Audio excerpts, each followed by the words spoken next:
I came home to find my wife sobbing on the kitchen floor, unable to speak, while my daughter stood over her claiming she did not know what happened. But when I checked the security cameras to find the truth, I was absolutely terrified by what I saw on the screen. My name is Douglas Mercer, and I spent 30 years as a forensic accountant for the FBI, tracking down cartels and corrupt politicians through their paper trails.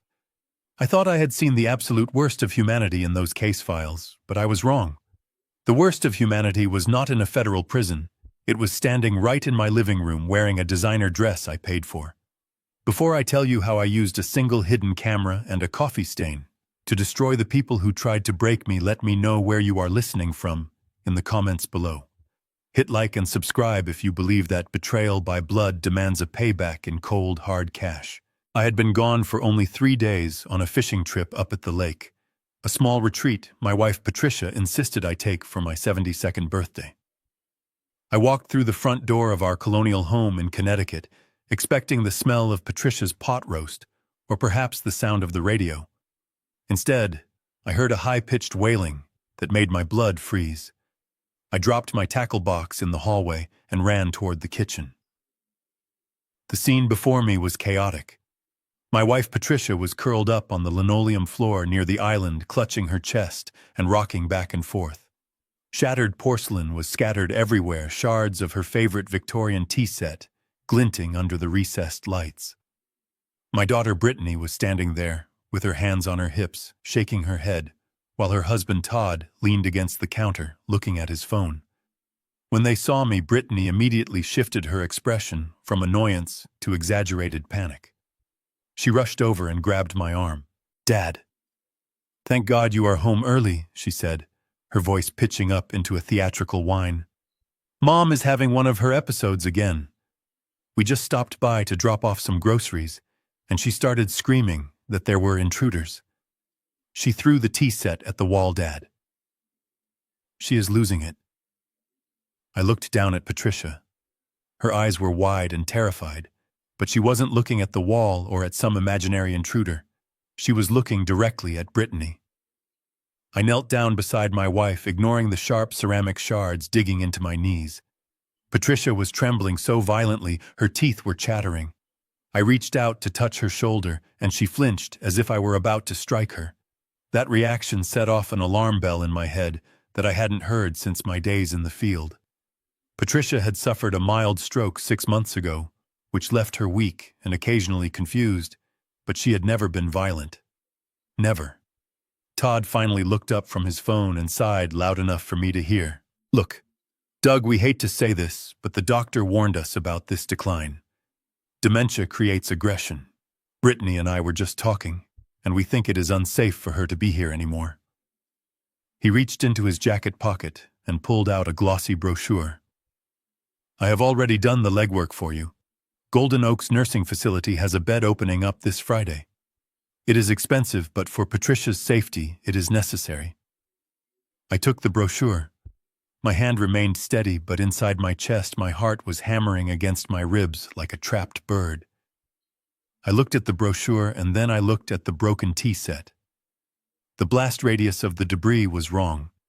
If Patricia had thrown it at the wall, the shards would be concentrated near the baseboard. Instead, the pieces were scattered in a radial pattern outward from the center of the room, as if the pot had been smashed directly onto the floor with force. I looked at Brittany. Her mascara was perfect. Her clothes were unruffled. A woman dealing with a violent dementia patient usually looks somewhat disheveled. Then I saw it. Patricia's cardigan had slid up her arm slightly.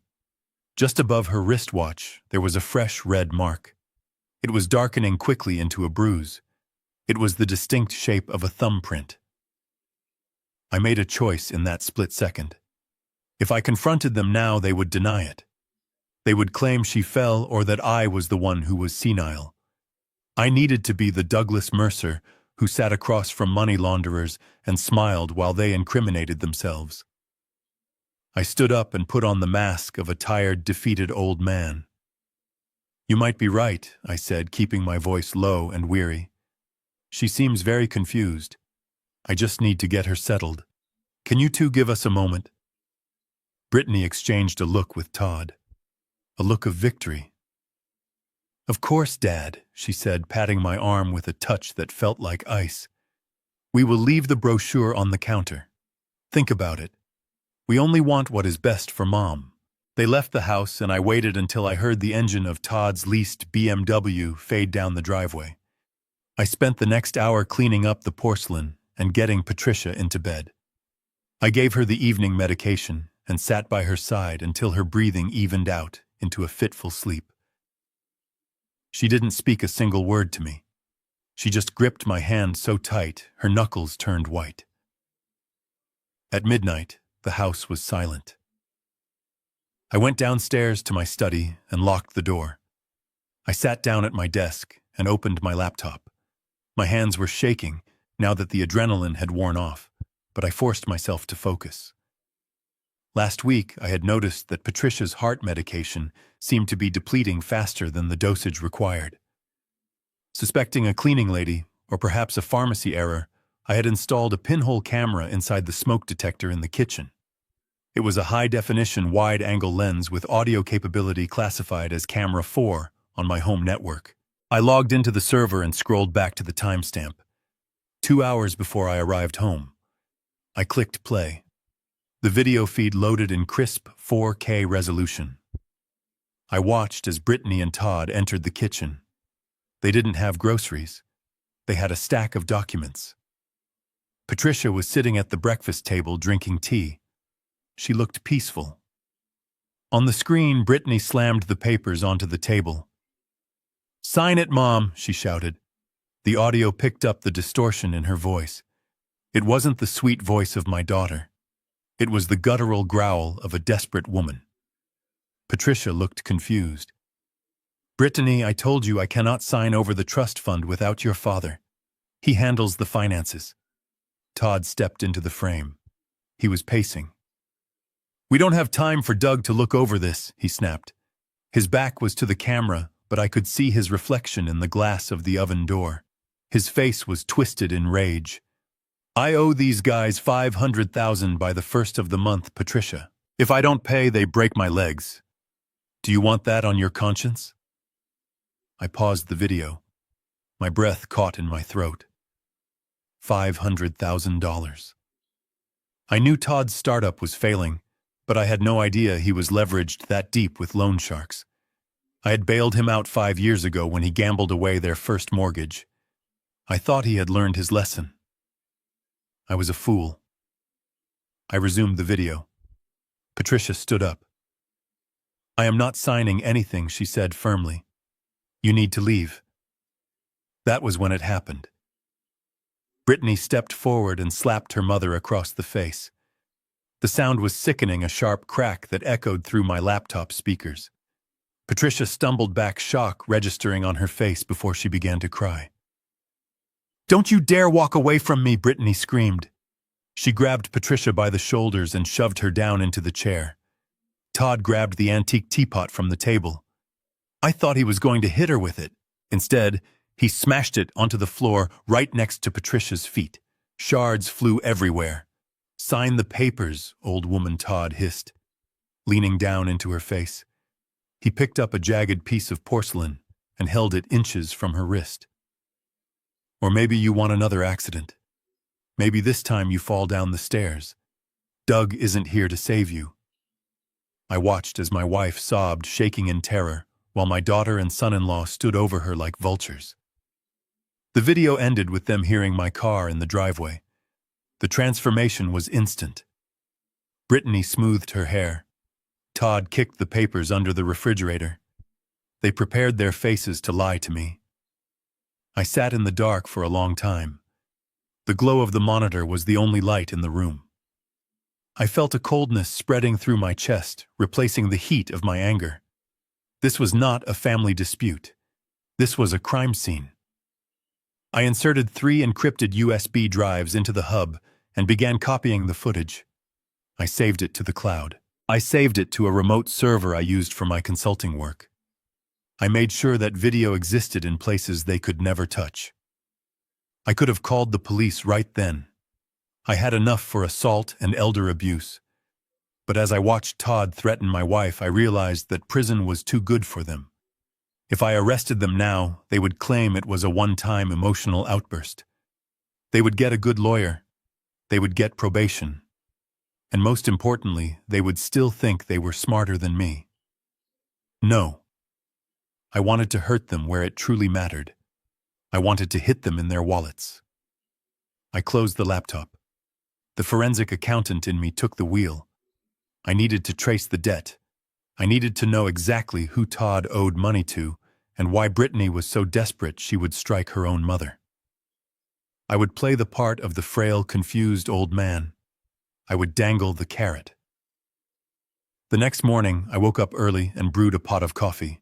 The smell usually comforted me, but today, it just smelled like burnt expectations. I heard the front door unlock. Brittany and Todd let themselves in using the spare key I had given them for emergencies. They walked into the kitchen radiating a nervous energy. "Good morning, Dad," Brittany said too loudly. Her eyes scanned the room looking for Patricia. "How is Mom doing?" "She is resting," I said, turning my back to them to pour 3 mugs. "I barely slept last night thinking about what you said. About Golden Oaks." I placed the mugs on the table and sat down heavily, letting my shoulders slump. I rubbed my forehead, feigning a headache. "You are right. I cannot take care of her alone. And if her aggression is getting worse, I might be in danger too." Todd sat down so fast his chair scraped loudly against the floor. "I am glad you are being sensible, Doug. It is really for the best. There is just one problem," I said, looking into my black coffee. "The monthly cost at Golden Oaks is $12,000. My pension covers our living expenses, but it won't cover that." I let the silence hang there for a moment. I could feel them exchanging glances. I continued, my voice trembling slightly. "I think I have to sell some assets. I have a portfolio of tech stocks I bought in the 90s. It is worth about $4 million now. I was saving it for you two, actually. But I suppose I have to liquidate it to pay for the nursing home." The air left the room. $4 million. I saw Todd's pupils dilate. He licked his lips. Brittany gripped the edge of the table. "Dad," she said, her voice shaky, "you don't have to sell everything. That takes time. You need a power of attorney. If you sign control over to us, we can manage the liquidation. We can make sure Mom gets the best care, and we can protect the rest of the capital. You know, so the taxman doesn't take half of it." Todd leaned in. "Exactly, Doug. You are grieving. You are stressed. You shouldn't be dealing with brokers and bankers right now. Let us handle the burden." He pulled a document out of his briefcase. It was the same document they had tried to force Patricia to sign yesterday. They had just changed the name at the top to Douglas Mercer. I looked at the paper. It was a general power of attorney granting them full access to all bank accounts, real estate, and investment portfolios. It was a death warrant for my financial existence. I reached for my reading glasses, moving slowly. I picked up a pen. I saw Brittany holding her breath. Todd was practically vibrating with anticipation. This was it. The moment they had been waiting for. The payday that would clear his gambling debts and pay off her credit cards. I brought the pen tip to the paper. Then I reached for my coffee mug with my other hand. I allowed a tremor to run through my arm. A violent geriatric twitch. My hand jerked. The mug tipped over. Hot black coffee flooded across the table, soaking the document instantly. The dark liquid spread over the legal text, turning the crisp white paper into a brown, soggy mess. "Oh no!" I exclaimed, dropping the pen. "Look at me. I am so clumsy. I am sorry." Todd jumped up, cursing under his breath. He tried to grab the paper, but it tore in his hands. "Damn it, Doug," he muttered before catching himself. Brittany's face was a mask of pure fury, but she forced it back into a smile. "It is okay, Dad. It is just an accident. We can print another one." I stood up, grabbing a towel to dab at the mess. I am just so shaken. Maybe this is a sign. I should have my lawyer Harper look at this before we reprint it, just to make sure we are doing it right tax-wise. You know how strict the IRS is these days. The mention of Harper, my ruthless estate attorney, made Todd flinch. No, Dad, Brittany said quickly. We don't need Harper. He charges so much. We can just print it out here. I paused, looking her dead in the eye. No, Brittany. If I am going to hand over $4 million, I want to do it properly. I will call Harper today. We can meet next week. Next week, Todd choked out. But the bed at Golden Oaks. We'll be there next week, I said firmly. Or we will find another one. I am not rushing into this. I walked to the sink to rinse the towel. I could feel their eyes burning holes in my back. They were desperate. They had a deadline I didn't know about yet, and I had just pushed them past it. Okay, Dad, Brittany said, her voice tight. We will come back tomorrow, just to check on Mom. As they left, I saw Todd kick the tire of my car in the driveway. He was unraveling. Good. Angry people make mistakes, and I was going to be there to record every single one of them. I went upstairs to check on Patricia. She was awake, staring at the ceiling. I sat on the edge of the bed and took her hand. Her thumb stroked the back of my hand, a silent question. I leaned in close. I saw everything on the camera, I whispered. I know what they did. Patricia's eyes filled with tears. She tried to pull her hand away, ashamed, but I held it tighter. They want the money, I said quietly, and they are going to try to take it. But I need you to be strong, Pat. I need you to trust me. We are going to play a game. What game? She whispered, her voice hoarse. The game where they think they are the hunters, I said, smoothing her hair. But they are actually the bait. That afternoon, I drove into the city not to see my lawyer, but to visit the one place Todd never wanted me to go. The grim, nondescript office building in the industrial district that housed the shell company, listed on his business card. I parked down the street and watched. I didn't have to wait long. At 2 p.m., a black SUV pulled up. 2 men in ill-fitting suits got out. They didn't look like investors. They looked like problems. They banged on the door of Todd's office. I raised my camera with the telephoto lens and started snapping pictures. 5 minutes later, Todd came out. He looked disheveled. One of the men shoved him against the brick wall. I zoomed in. The man was shouting. Todd was pleading, his hands held up in surrender. I captured the fear in his eyes, the desperation. Then the man did something that confirmed my suspicions. He checked his watch and held up 3 fingers. 3 days. Todd had 3 days to come up with the money, or something bad was going to happen. I lowered the camera. 3 days. That was the timeline. That was why they were pushing for the nursing home so aggressively. If they got power of attorney, they could liquidate my stocks within 48 hours. I drove home with a plan forming in my mind. A plan that would require nerves of steel.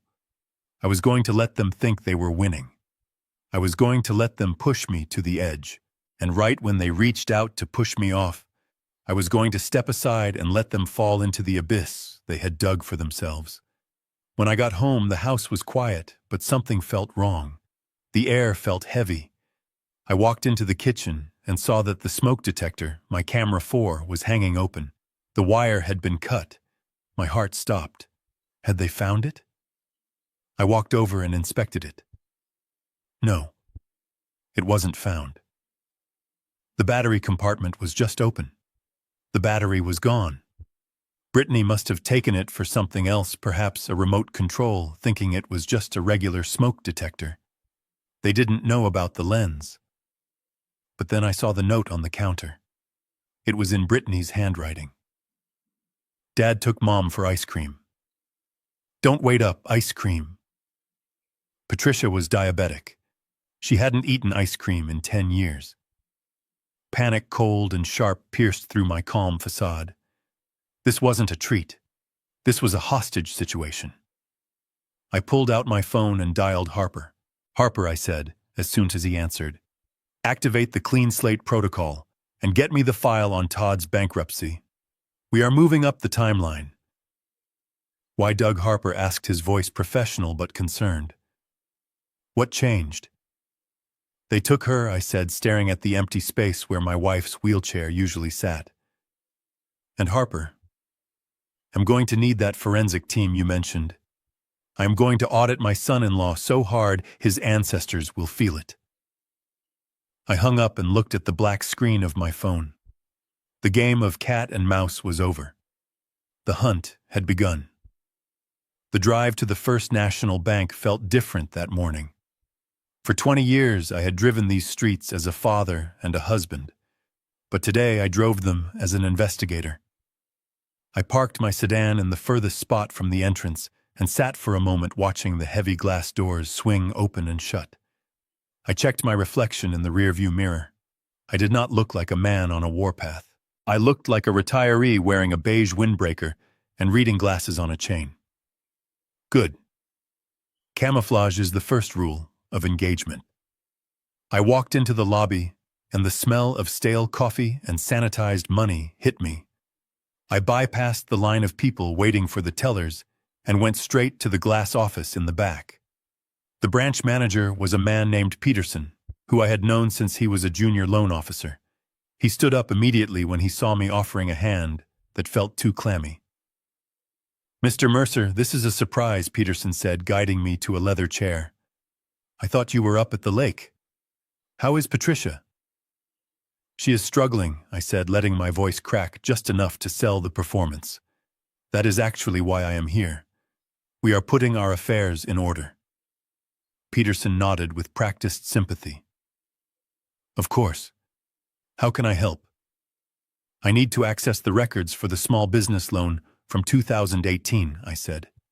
The one for that tech consulting firm my son-in-law started. Peterson frowned, tapping on his keyboard. Mr. Mercer, I believe Todd closed that credit line last year. He refinanced with another lender. I don't think you have access anymore. I leaned forward, resting my elbows on his mahogany desk.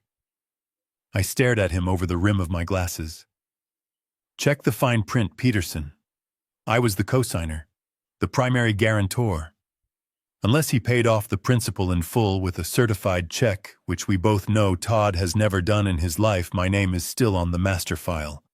And as the guarantor, I have the right to audit the account activity to ensure my liability is covered. Peterson hesitated, then typed in a command. His eyes scanned the screen and his eyebrows shot up. You are right. Your name is still attached as the secondary liability holder. The account isn't closed.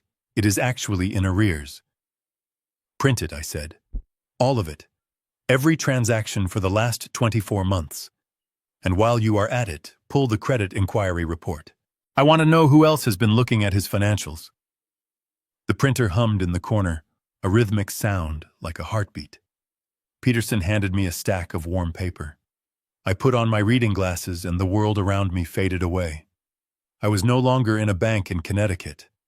I was back in the bureau, analyzing the decay of a criminal enterprise. The numbers on the page were not just digits. They were a confession.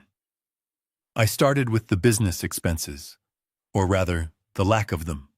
There were no payments for server space, no payroll for developers, no marketing costs. Todd's company was a ghost ship. Instead, I saw a pattern of transfers that made my stomach turn. $5,000 to an entity called Golden Chip Holdings in the Cayman Islands. 3 days later, another $10,000. 2 days after that, $15,000. I recognized the routing number. It wasn't an investment firm. It was a shell corporation used by unauthorized online gambling sites to bypass federal banking regulations. I took out my red pen and started circling the dates. The frequency was escalating. At first it was once a month, then weekly. In the last 6 months it was daily. Todd wasn't just a bad businessman. He was a degenerate gambler chasing a losing streak that had spiraled into madness. I did the mental math, adding up the transfers in the margins. He had burned through $300,000 of the business loan. But that wasn't the worst part. The credit report showed 3 hard inquiries from a collection agency based in New Jersey. I knew that agency. They were the polite front for a syndicate that broke kneecaps when the interest payments stopped. The debt wasn't just $300,000. With the vigorish and the penalties, he owed them $500,000. I flipped the page to the authorized user section. Brittany. My daughter had a supplementary credit card attached to the business account for office supplies. I scanned her transaction history. It was a grotesque display of vanity. $2,000 at a luxury boutique in Manhattan, $4,000 for a weekend at a spa resort, $1,200 for a handbag. There were charges for cosmetic procedures, private Pilates sessions, and Michelin star dinners. She had spent $80,000 in 1 year. $80,000. I closed my eyes for a second, remembering Brittany as a little girl, saving her allowance to buy me a tie for Father's Day. That girl was dead. The woman who replaced her was filling the void in her soul with designer labels bought with stolen money. She wasn't protecting her mother from dementia. She was protecting her lifestyle from bankruptcy. I looked up at Peterson. He was watching me nervously. "Is it bad, Doug?" he asked, dropping the formalities. "It is worse than bad," I said, keeping my voice flat. "It is theft. But I need one more thing. I need to see the pending transactions." Peterson clicked his mouse. "Nothing penned—" "Wait." His face went pale. He leaned closer to the monitor, squinting, as if the screen was playing a trick on him. "What is it?" I asked. The tone of my voice made him jump. An alert just popped up. Peterson stammered. "A withdrawal request. It was flagged by the system because of the amount." How much I demanded. $50,000, Peterson whispered. "Cash withdrawal. It is happening at the branch on 4th Street, right now." I stood up so fast my chair hit the wall. 4th Street was only 10 minutes away. "Who is authorizing it?" I asked. Peterson turned the screen toward me. "It is a countercheck, Doug. It has your signature on it." I looked at the digital scan of the check on the screen. It was a masterpiece of forgery. The loop of the D was perfect. The slant of the M was identical to mine. Todd had obviously spent hours practicing this. He had traced my signature from old birthday cards or tax documents. But he had made one fatal mistake. One tiny, arrogant error.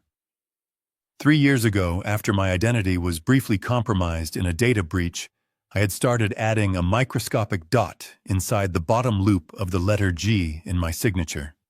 It was invisible to the naked eye but clear to a forensic accountant. The signature on the screen did not have the dot. "Freeze it," I ordered. Peterson looked at me terrified. "I cannot just freeze an account without a fraud affidavit, Doug.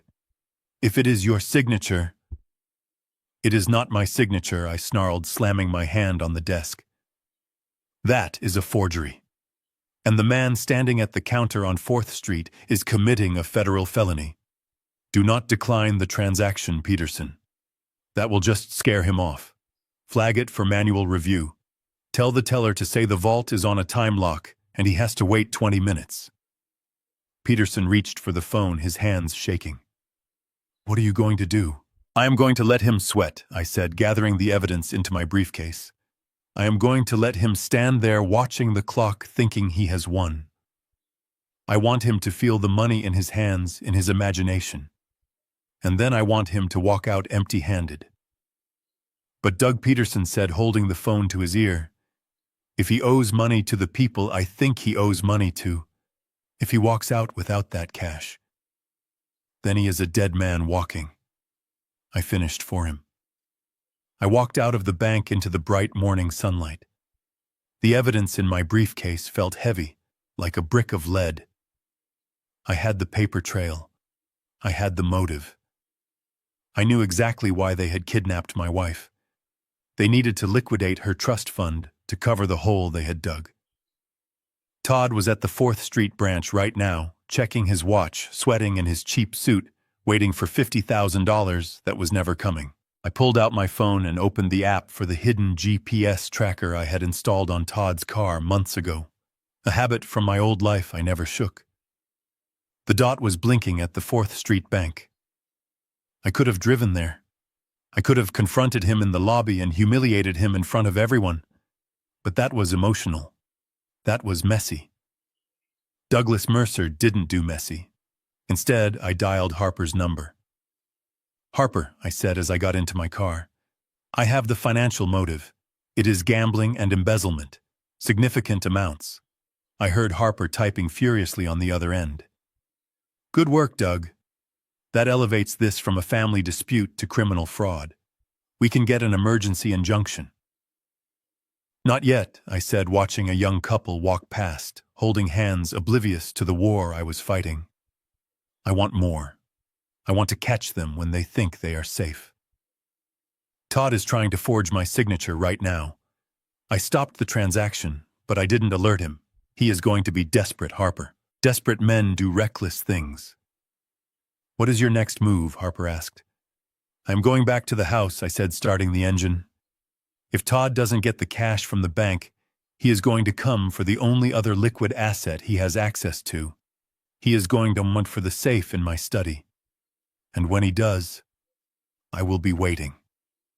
I hung up and pulled out of the parking lot. The numbers in my head were rearranging themselves. $500,000 debt. $80,000 shopping. $50,000 attempted theft. They were drowning, and they had tried to use my wife as a life raft. I gripped the steering wheel until my knuckles turned white. They had made a calculation that I was weak, that I was old, that I was a statistic. They were about to find out that they had miscalculated. And in my line of work, a calculation error is always fatal. I merged onto the highway, my eyes fixed on the road ahead, but my mind already 3 moves ahead on the chessboard. The game had just entered the endgame. Tracking a subject is an art form that requires patience and the ability to become invisible. I sat in my nondescript sedan 3 cars back, watching Todd weave through the mid-morning traffic, like a man running from his own shadow. He wasn't heading toward the industrial park, where his failing company was supposedly landing new contracts. He was heading toward the riverfront district, a place of glass high-rises and overpriced bistros where a cup of coffee cost more than my first hourly wage. I kept a safe distance. My hands were steady on the wheel, but my mind was racing through the financial data I had just uncovered at the bank. Todd was drowning in debt, yet here he was driving into the most expensive zip code in the city. It was a paradox that only a narcissist could justify. He pulled into the valet parking of the Sapphire Towers, a luxury condominium complex that catered to the city's young elite. I parked across the street near a newsstand and adjusted my rearview mirror. I watched as Todd stepped out of his car. He checked his hair in the reflection of the window, smoothed his jacket, and handed the valet a tip that I knew he couldn't afford. He didn't go inside immediately. He stood by the fountain, checking his watch. A few minutes later, the glass doors opened and a woman walked out. She was young, perhaps half my age, with blonde hair styled in loose waves and carrying a designer bag that matched the one Brittany had bought last month. But unlike my daughter, who wore her anxiety like a heavy coat, this woman radiated a carefree arrogance. She walked straight to Todd and kissed him. It wasn't a friendly peck on the cheek. It was a claim of ownership. I felt a surge of nausea. Not because of the infidelity itself, but because of the betrayal of my daughter. Brittany was at home right now, terrified about losing her house, terrified about her mother's health, and believing that her husband was out working to save them. Instead, he was here playing the role of the wealthy benefactor. They walked arm in arm to an outdoor cafe adjacent to the building. It was crowded, which was perfect for me. I grabbed my hat and sunglasses and exited my car. I moved with the slow, shuffled gait of an old man who had nowhere to be. It was the perfect disguise. No one looks twice at a retiree reading a newspaper. I took a table 2 rows behind them, blocked by a large potted fern. I ordered an iced tea and placed my phone on the table face down. The microphone app was already running calibrated to pick up directional audio. I put in my wireless earbud, and suddenly the background noise of traffic faded away, replaced by the clear, amplified voices of my son-in-law and his mistress. "You look tense, baby," the woman said. Her voice was light, unburdened by the reality of overdue notices. Todd sighed, the sound of a man carrying the weight of his own lies. "It is just the old man," he said. "Doug is being difficult. He almost signed the power of attorney yesterday, but he spilled coffee all over it. I think he is starting to lose it, just like his wife." The woman giggled. "Well, you said it would be done by Friday. My lease is up next month, Todd. You promised me we would be looking at penthouses, not renewing my lease here." I gripped my glass of iced tea. Penthouses. He was promising her a penthouse while he was about to put my wife in a state-funded facility because he claimed we were broke. "Don't worry," Todd said, his voice dropping lower, conspiring. "I have it under control. We are moving the timeline up. I am putting Patricia in Golden Oaks this week. Once she is locked away, Doug will collapse. He cannot function without her. I will declare him incompetent by Monday." I froze. Declare me incompetent. That was the plan. Not just to take the money, but to strip me of my legal rights, to erase me. "And the house?" the woman asked, sipping her wine. "Sold," Todd said, confident. "A developer is already interested. $4 million for the portfolio plus the house. That is enough to pay off my investors, and still have plenty left for us. We can finally take that trip to Paris. Just you and me. No nagging wife, no crying kids." I listened to him sell my life, my home, and my wife's dignity for a vacation and a mistress. He spoke about us as if we were livestock to be liquidated. There was no remorse in his voice, only the cold calculation of a parasite looking for its next host. "Brittany thinks we are broke," the woman said, pausing. "Won't she notice when you suddenly have millions?" Todd laughed, a cruel, dismissive sound. "Brittany believes whatever I tell her. I will tell her the money is tied up in trusts, that we can only access a small stipend. She is so desperate to keep up appearances, she won't ask questions. She is weak. That is why I need you. You are strong." I had heard enough. I slowly reached into my jacket pocket and pulled out my compact camera. It was small, but it had a professional-grade lens. I waited for the perfect moment. I waited until Todd reached across the table and held her hand, looking into her eyes, with that practiced sincerity he had used on my daughter for 10 years. I aimed through the gap in the fern leaves. Click. I caught the intimacy, the smile, the wine bottle. Then I waited again. I waited until the check came. I watched Todd pull out a credit card. I zoomed in on the card as he placed it on the tray. It was a corporate card. My corporate card. The one attached to the account I had co-signed. He was paying for his mistress's lunch with my money. Click, click, click. I took a dozen photos. I captured the address of the building. I captured the license plate of her car when the valet brought it around. I documented every second of his betrayal. As they stood up to leave, Todd pulled her close and whispered something that made her laugh. They looked like the perfect couple. Successful, happy, young.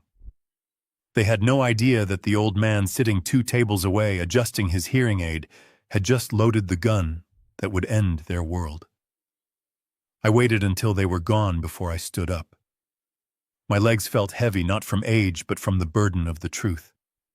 I had gone looking for financial fraud, and I had found moral bankruptcy. I looked at the photos on the small digital screen. Todd's face was clear. There was no denying this. This wasn't just evidence for a divorce court. This was the leverage I needed to separate the wolves.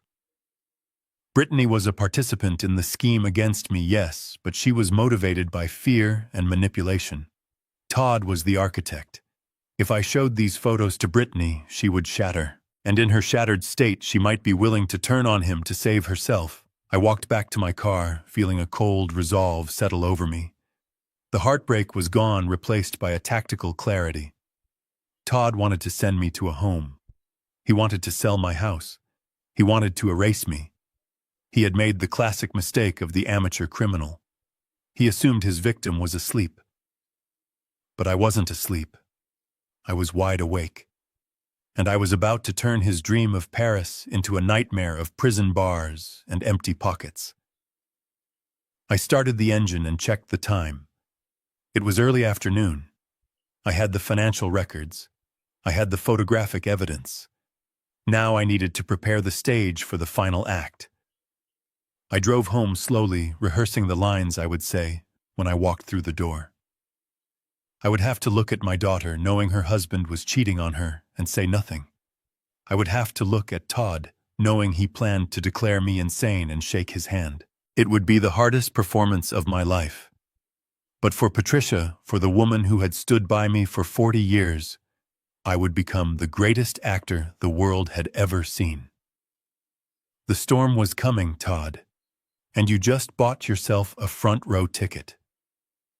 Driving back from the city with the evidence of Todd's infidelity burning a hole in my pocket, I felt a different kind of urgency.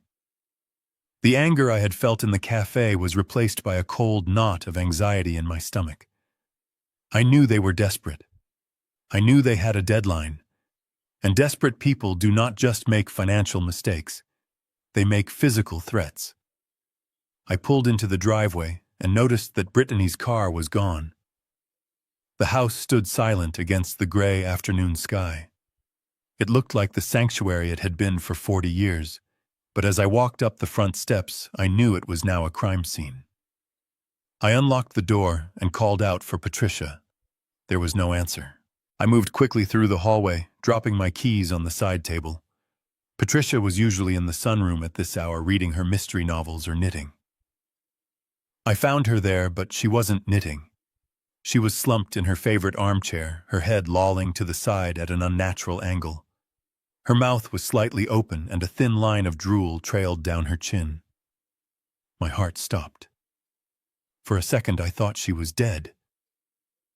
Pat, I whispered, rushing to her side. I grabbed her wrist. Her pulse was there, but it was slow. Too slow. Her eyes fluttered open, but they didn't focus.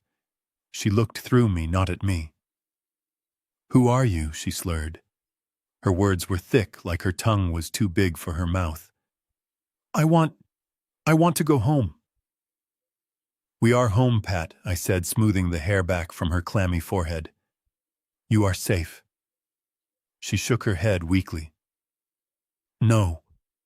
The man said, "I have to sleep." I froze. "What man?" "Todd." I looked at the side table next to her chair. Her daily pill organizer was sitting there open. The compartment for Tuesday afternoon was empty. I knew Patricia's routine. She took a beta blocker for her arrhythmia and a mild vitamin supplement after lunch. Neither of those drugs caused this kind of catatonic stupor. I grabbed the pill organizer and looked at the compartments for the rest of the week. The pills looked right. They were small, round, and white, just like her heart medication. To the untrained eye, they were identical. But I wasn't an untrained eye. I had spent decades looking for microdots on counterfeit currency and analyzing ink compounds on forged ledgers. I picked up one of the pills from the Wednesday compartment and held it up to the light. My heart medication was a generic brand stamped with the code M42. The pill in my hand was stamped with a different code, Xanax 2. I felt the blood drain from my face. This wasn't heart medication. This was a high-dose benzodiazepine, a powerful sedative used to treat severe anxiety and panic disorders. In an elderly patient with a history of stroke, A dose this high wouldn't just make them sleepy. It would induce confusion, memory loss, and motor control failure. It mimics the exact symptoms of advanced dementia. They weren't just waiting for her to decline. They were manufacturing the decline. They were poisoning her to prove to the doctors and the courts that she was incompetent. I went to the kitchen and found the prescription bottle in the cabinet. The label said metoprolol, but the pills inside were all switched. Brittany must have done it while I was out. She had swapped the contents, knowing that if the paramedics or social workers came, they would only check the label on the bottle. I gripped the edge of the counter, my knuckles turning white. This was attempted murder. If Patricia took too many of these with her weak heart, she could go into respiratory arrest. I wanted to scream. I wanted to drive over to Todd's office and beat him until he couldn't stand. But I stopped myself. Violence was their language. Strategy was mine. If I called the police now, they would claim it was a mistake. They would say Patricia got confused and mixed up old bottles. They would say I was the one who mixed them up because I was old and senile. Without video proof of the switch, it was my word against theirs. And right now, my word was worth nothing because they had already planted the seeds of doubt about my mental state. Number 1. I had to be smarter. I ran upstairs to the master bathroom and dug through my travel kit. I always kept an emergency supply of our medications in there for trips. I found the real bottle of heart medication. I went back downstairs and emptied the poisoned pills into a plastic bag, which I hid inside the hollow leg of the dining room table. Then I refilled the prescription bottle and her weekly organizer with the real heart medication. Now came the hardest part. I went back to the sunroom. I took a wet cloth and wiped Patricia's face. I made her drink 2 glasses of water to help flush the sedative out of her system. It took an hour, but slowly the fog began to lift. Her eyes regained that sharp intelligence I had fallen in love with 50 years ago. "Doug," she whispered, gripping my hand. I felt so strange. I felt like I was drowning on dry land. "I know," I said quietly, kissing her knuckles.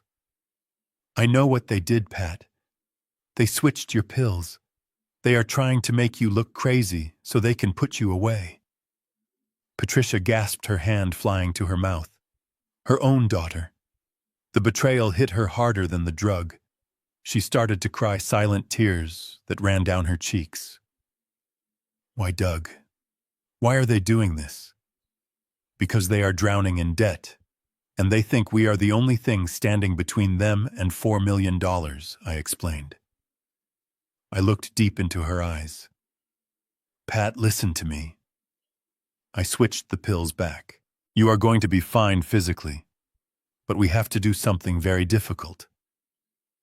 "What do you mean?" she asked, wiping her eyes. "We cannot let them know we know," I said. "Not yet. We need them to believe their plan is working. We need them to bring the contract. We need them to commit the crime in front of witnesses." Patricia looked at me confused. "I need you to act," I said. "When Brittany comes back tomorrow, or when that social worker arrives, I need you to pretend you are still on those sedatives. I need you to be confused. I need you to ask for your mother. I need you to forget who I am." Patricia recoiled. "Doug, I cannot do that. It is too painful." "You have to," I urged her. "If they think the drugs aren't working, they might try something worse. They might try to push you down the stairs like Todd threatened. We have to make them feel safe. We have to make them think they have won." She looked at the broken tea set that I had glued back together on the shelf. She looked at the photo of Brittany on the mantelpiece from her high school graduation. Then she looked back at me, and her expression hardened. The softness of the mother was gone, replaced by the resolve of a survivor. "Okay," she whispered. "I will do it. I will give them the show of a lifetime." That night we sat in the dark, holding hands, rehearsing. It was a macabre theater. I quizzed her on how to act disoriented. I taught her how to slur her speech just enough to be convincing, but not enough to seem like a medical emergency. At 7 p.m., the phone rang. It was Brittany. I put it on speaker and nodded to Patricia.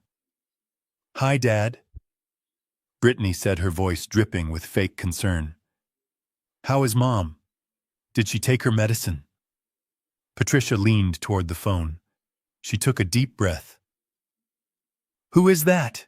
she called out, her voice trembling and high-pitched. "Is that the lady from the church? Tell her I don't want any cookies. The cookies are full of spiders." There was a pause on the other end of the line. Then I heard Brittany exhale a breath that sounded like relief. "Oh, wow, she sounds really bad, Dad," Brittany said. "See? I told you. The decline is accelerating. I played my part. I don't know what to do." "Brittany," I stammered. "She doesn't even recognize the cat." "Stay calm, Dad," Brittany said, and I could practically hear her smiling. "I have arranged for the social worker to come tomorrow morning for the final assessment. Just keep her comfortable. It will all be over soon." "Yes," I said, looking at my wife, who was now sitting up straight and sipping her tea with perfect composure. "It will all be over soon." I hung up the phone. Patricia looked at me and winked. "How was that?" she asked. "Oscar-worthy," I said. But inside I was burning. They were relieved that their mother was seeing spiders. They were happy that she was losing her mind. That was the final nail in the coffin of my fatherly love. Tomorrow, they would bring the social worker. They would bring the forms. They would walk into this house expecting to find two helpless victims. Instead, they were walking into a bear trap, and I had just sharpened the teeth. "Get some sleep, Pat," I said, helping her up. "You have a big performance tomorrow." As I turned off the lights downstairs, I checked the hidden camera in the smoke detector. I had replaced the battery and added a backup power source. I checked the audio levels. Everything was ready. Let them come. Let them bring their lies and their greed. We were ready to play our roles, and unlike them, we knew how the play was going to end. The doorbell rang at 9 o'clock sharp. It was not a friendly sound. It sounded like a gavel hitting a judge's bench. I was sitting in the living room wearing my oldest cardigan, the one with the frayed cuffs. Patricia was upstairs, resting, or rather pretending to rest, as we had agreed.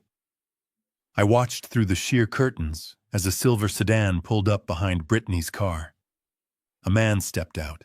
He was wearing a suit that was slightly too shiny and carrying a briefcase that looked like it had never seen the inside of a courtroom. This was the executioner my daughter had hired. Brittany opened the door before he could knock. She was wearing her performance face.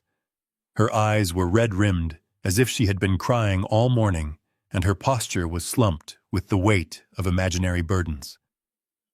"Come in, Mr. Garris," she whispered loud enough for me to hear. "Thank you for coming on such short notice. We are just desperate. We don't know what else to do." They walked into the living room. Mr. Garris was a small man with shifting eyes and the smell of stale cigarette smoke clinging to his polyester jacket. He didn't look at me.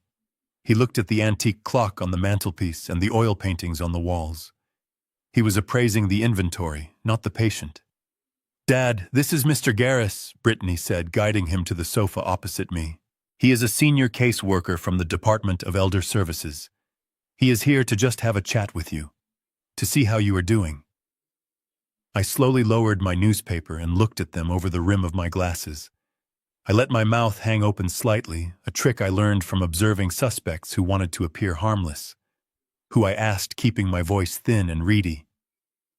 "Is he the man for the gutters?" Brittany let out a choked sob and turned to Garris. "You see, he thinks you are the handyman. He doesn't even know what day it is most of the time. Yesterday he tried to make toast and almost burned the kitchen down. I had to disconnect the stove." I gripped the armrest of my chair. That was a lie. A bold, vicious lie. I hadn't touched the stove in a week because Brittany had been ordering takeout to keep us sedated with sodium and grease. But I couldn't defend myself. Defending myself would make me look aggressive. Aggression was a symptom of dementia. Silence was my only shield. Mr. Garris opened his briefcase and pulled out a clipboard. He clicked his pen. Mr. Mercer, I am going to ask you a few simple questions. There is no need to be nervous. I am not nervous, I muttered, looking at the floor.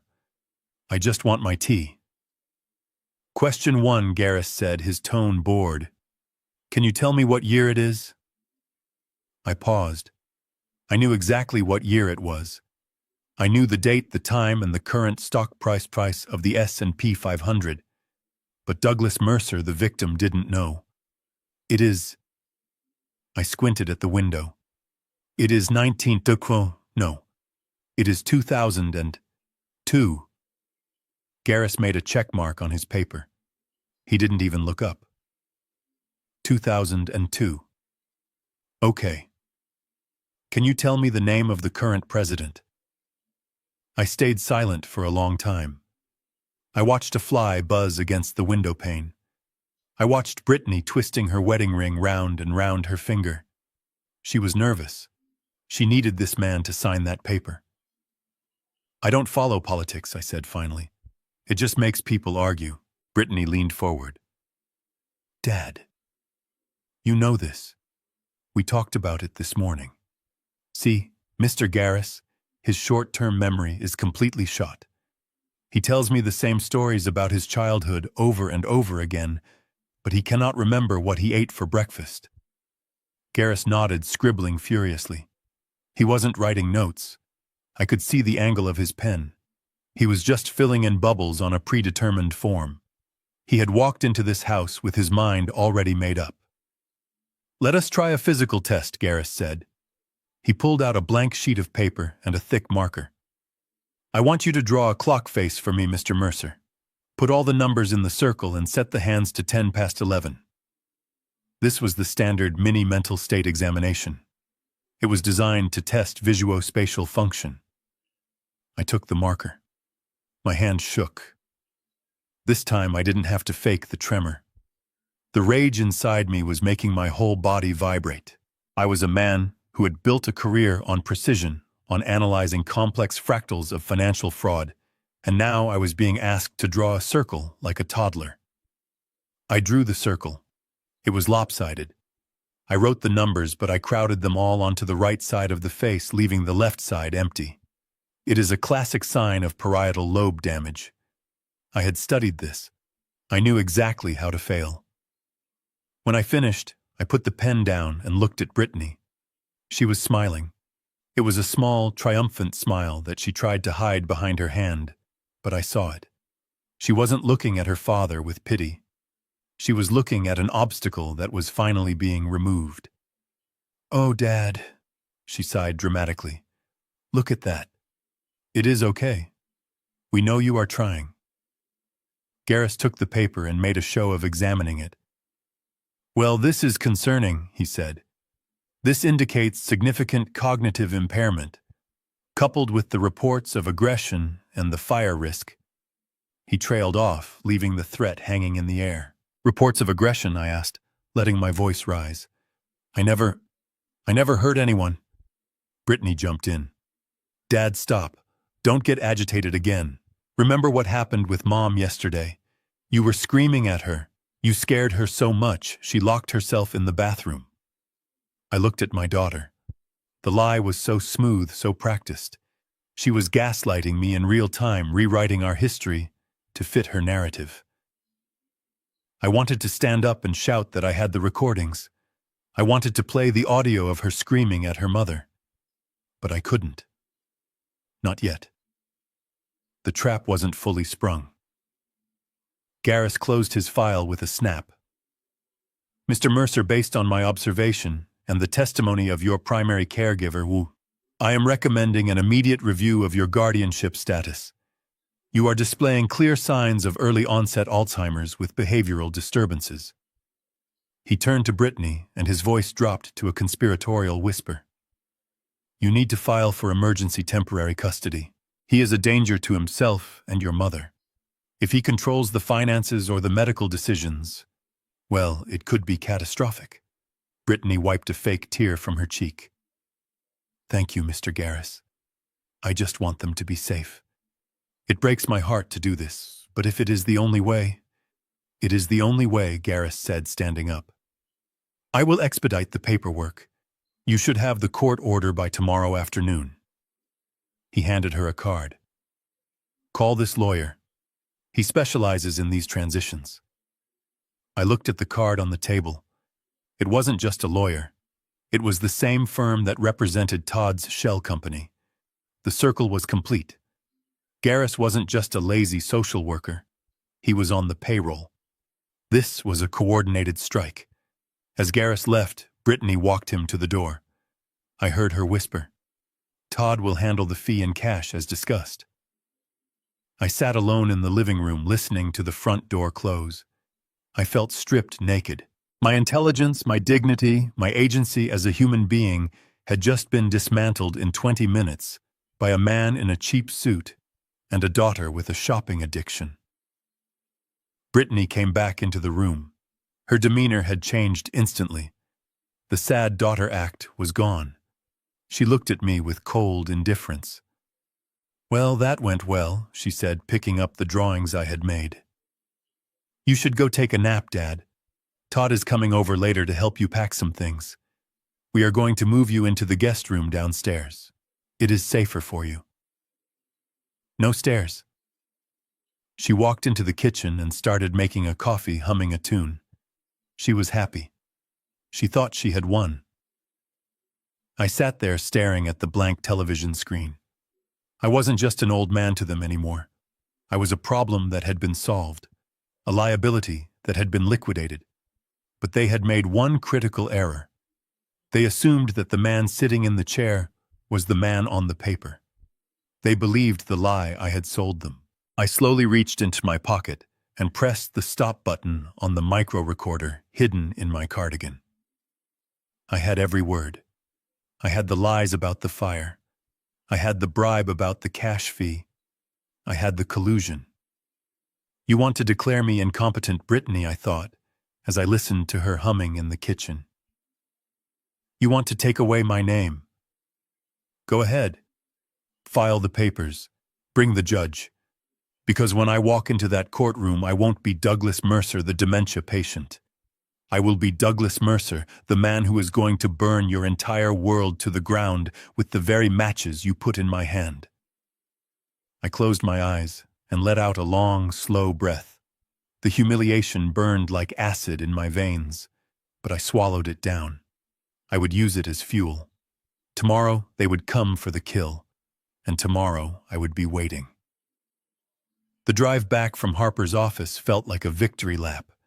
The sun was shining on the Connecticut Turnpike, and for the first time in days, I felt a lightness in my chest. Harper had prepared the legal landmines perfectly.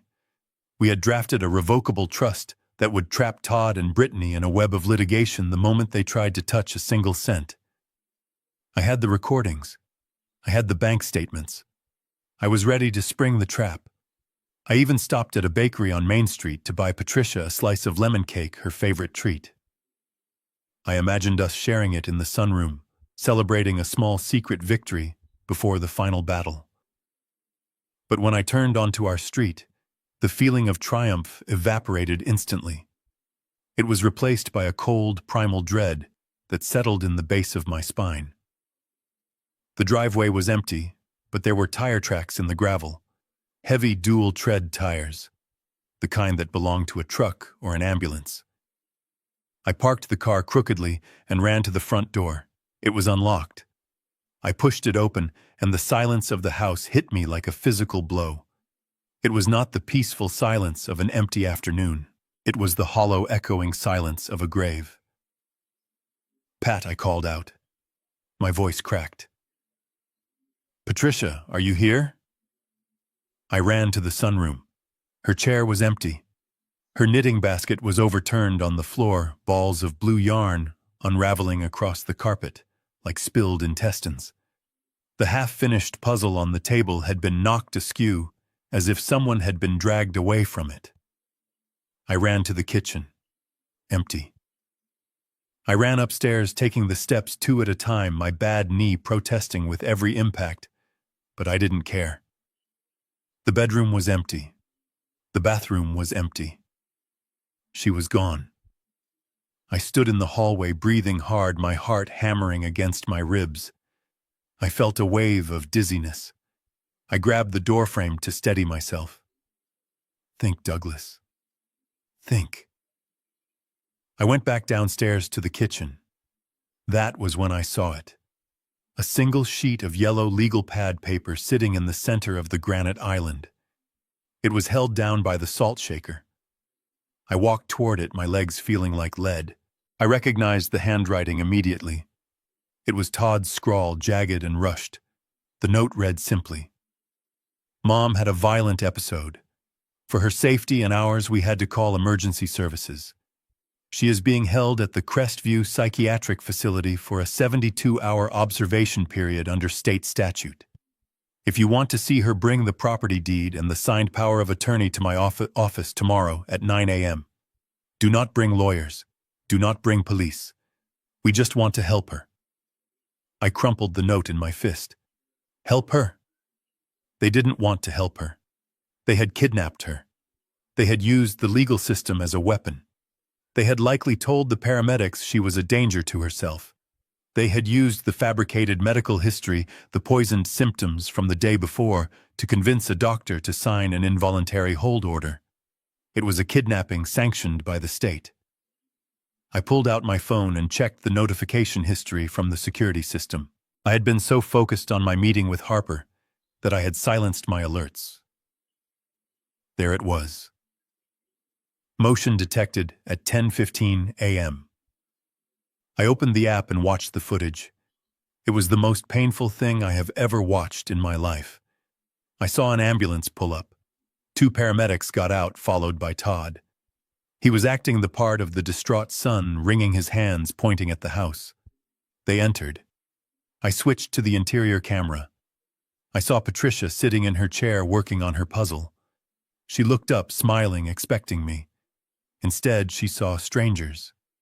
Todd pointed at her. "She has a knife," he shouted. "She threatened to kill us." Patricia didn't have a knife. She had a knitting needle. She held it up, confused. "No, I am making a scarf," she said, her voice trembling. The paramedics didn't wait. They moved in. One of them grabbed her arm. She screamed, "Douglas, help me!" Douglas. I watched my wife of 40 years being strapped to a gurney while she cried out my name. I watched Todd standing in the corner smirking as he signed the transport paperwork. I watched them wheel her out of the house, leaving behind the overturned basket and the silence. I dropped the phone. It clattered onto the tile floor. A sound escaped my throat. It started as a groan and rose into a roar of pure, unadulterated rage. It was a sound I didn't know I was capable of making. It was the sound of a man who had played by the rules his entire life, realizing that the rules no longer applied. I had left her alone. I had been so busy being smart, so busy being a detective, that I had failed to be a husband. I had left her defenseless against wolves. I stumbled into the downstairs bathroom. I needed cold water. I needed to shock myself back into reality. I turned on the faucet and splashed water onto my face. It dripped down my nose, mixing with the sweat and the tears of frustration I refused to let fall. I looked up into the mirror. The man staring back at me looked old. He looked weak. He looked like the victim Todd and Brittany thought he was. He looked like a man who would sign a deed to save his wife. He looked like a man who had lost. I hated him. I pulled my fist back and punched the glass. The sound of the mirror shattering was loud and sharp like a gunshot. Shards of glass rained down into the sink. The reflection fractured into 1,000 jagged pieces. Pain shot up my arm. I pulled my hand back. My knuckles were split and bleeding. Dark red blood dripped onto the pristine white porcelain of the sink. I stared at the blood. It was bright. It was real. The pain was clarifying. It burned away the panic. It burned away the guilt. It burned away the hesitation. I wasn't Douglas Mercer, the retiree, anymore. I wasn't Douglas Mercer, the forensic accountant. I looked at the fractured reflection. The old man was gone. In his place was something else. Something colder. Something harder. They wanted a war. They wanted to use force. They wanted to take the person I loved most in the world and use her as leverage in a negotiation for a house. They had made a fatal error. You do not negotiate with terrorists. You eliminate them. I wrapped a towel around my bleeding hand, pulling it tight until the pressure turned the pain into a dull throb. I walked out of the bathroom and into my study. I opened the bottom drawer of my desk. I moved aside the old tax returns and the photo albums. Underneath them was a small black safe box. I dialed in the combination. Inside was a hard drive. Not the one with the camera footage. This was a different drive. It contained the files I had kept from my days at the Bureau. The files on favors owed. The files on private investigators who operated in the gray areas of the law.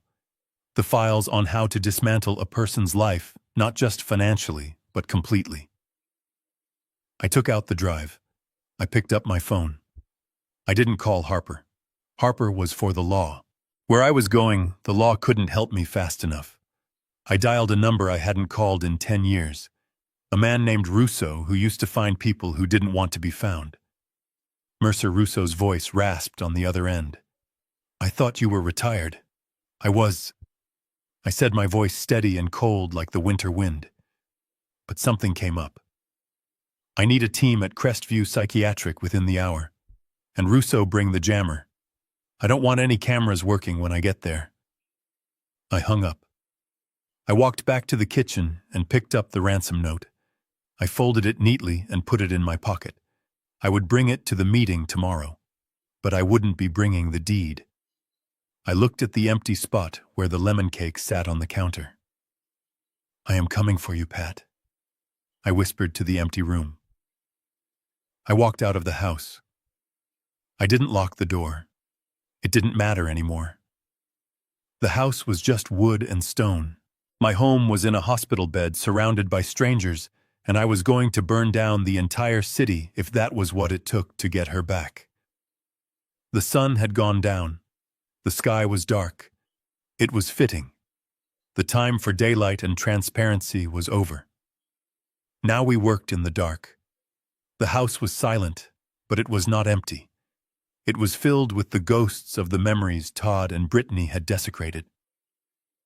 I sat in my study illuminated only by the cold blue glow of my 3 monitors. The shattered mirror in the bathroom was behind me, a testament to the rage I had bottled up. Now that rage had distilled into something far more dangerous. It had become focus. I cracked my knuckles and leaned into the keyboard. The clock on the wall ticked past 2 in the morning. 7 hours until the meeting. 7 hours until I walked into the lion's den. But before I did, I needed to know exactly what was happening inside the cage where they were keeping my wife. Crestview Psychiatric was a private facility. In my experience, private facilities cut corners. They spent money on mahogany desks for the administrators and marble floors for the lobby, but they always skimped on cybersecurity. They assumed that patient privacy laws were a shield that no one would dare to cross. They were wrong. I pulled up the command terminal. I wasn't using the brute force methods of modern hackers. I was using the old tools, the backdoors we used to exploit in the 90s when digital infrastructure was being built by the lowest bidder. I ran a port scan on their external server, just as I suspected. Port 8080 was open for remote maintenance. It took me 20 minutes to bypass the firewall. It was laughably weak. The password for the system administrator account was simply the name of the facility followed by the current year. It was an insult to the concept of security. I was in. I navigated through the digital architecture of the hospital. I found the patient database.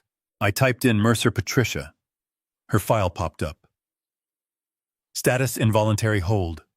Reason acute psychotic episode with violent tendencies. I gritted my teeth. Lies. Digital lies stored on a server paid for by my son-in-law's stolen money. I found her room assignment. Room 304, the secure wing. I switched over to the physical security subnet. This was the network that controlled the cameras and the electronic locks. I found the feed for the third-floor hallway. It was stark and white. A nurse sat at a station scrolling through her phone, ignoring the call light blinking above door 302. I clicked on the camera feed for room 304. The image flickered and then stabilized in high-definition black and white. My breath caught in my throat. I felt a physical pain in my chest, as if someone had reached inside and squeezed my heart. Patricia was there. She was lying on a narrow metal bed, but she wasn't sleeping. She was restrained. Thick leather straps bound her wrists and ankles to the frame of the bed. She was spread-eagled like a criminal. Her head was thrashing side to side. I zoomed in. Her mouth was moving. There was no audio on this feed, but I could read her lips. "Douglas, Douglas," she was calling for me. I watched as a night orderly walked into the room. He didn't check her vitals. He didn't offer her water. He leaned over the bed and said something that made her flinch. He laughed. It was a casual, cruel laugh. Then he checked the tightness of the straps, pulling them tighter, until I saw Patricia wince in pain. I froze the image. I saved the clip. Then I saved the entire 2-hour buffer. This wasn't just malpractice. This was torture. And it was all the evidence I needed to bypass the local police, who might be swayed by Todd's connections or Garris's paperwork. This was a violation of federal patient rights, and given the fraudulent nature of her admission, it was kidnapping across state lines if the funding involved federal insurance, which I knew it did. I closed the window, but I kept the connection open. I routed the feed to my cloud server. I wanted a permanent record of every second she spent in that hell. I picked up my burner phone. It was time to activate the cavalry. I dialed a number that belonged to a man named Miller. Special Agent Miller. We had worked together on the racketeering task force in New York. He was the kind of man who didn't sleep and who hated bullies even more than I did. Miller picked up on the second ring. "Mercer," he said. His voice was gravelly. "It is 3 a.m. You better have a body or a lead." "I have both," I said. "I am sending you a secure packet right now. Check your encrypted email." I heard the click of a mouse on his end. Then silence. A long, heavy silence as he read the files I had compiled. The bank statements showing Todd's money laundering, the wire transfers to the Cayman Islands, the photos of the forgery, and finally the video clip I had just downloaded of an elderly woman tied to a bed. "This is your wife?" Miller asked. His voice had lost its edge. It was quiet now. Deadly quiet. "Yes," I said. "They took her yesterday. They are holding her to force me to sign over a $4 million trust fund. The meeting is at 9 a.m. at the son-in-law's office." Miller let out a slow breath. "This is wire fraud, money laundering, elder abuse, kidnapping. And since the bank transfers crossed state lines, we have jurisdiction." "I need a team, Miller," I said. "I don't want local cops. Todd has the local social worker in his pocket." "I need a federal extraction team." "You will have it," Miller said. "I will have a tactical unit staged 2 blocks from the office by 8:30. We will wait for your signal." "What is the trigger?" "I am going to walk in there alone," I said. "I am going to let them think they have won. I am going to let them put the pen in my hand. I want them to admit to everything on tape. When I sign the paper, that is the signal." "But Miller, I need another team at the hospital." "Already on it," Miller replied. "I am dispatching a unit to Crestview. We will secure your wife. Do not worry, Doug. By noon today, these people will wish they had never been born." I hung up. Next, I called Harper. My lawyer answered immediately. He knew tonight was the night.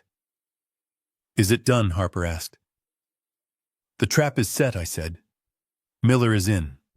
The feds are involved. Now I need to know about the documents. Harper cleared his throat. I spent all night drafting them. The deed looks real. The power of attorney looks real. But the watermark on the paper, Doug, it is specific. In the legal world, it is known as a non-binding draft. It holds no weight in court. But to the naked eye, it looks like an unconditional surrender. Good, I said. And the other document? The confession, Harper said.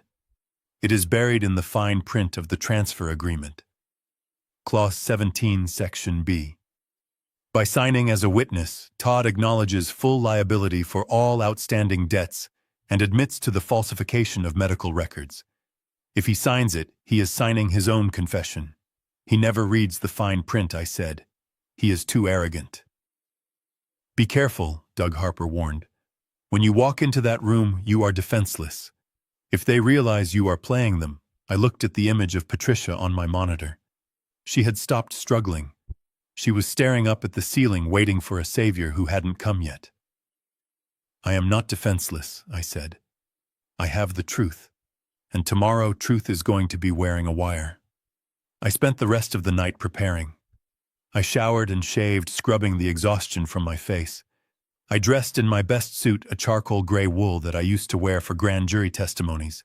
I polished my shoes until they shone like obsidian.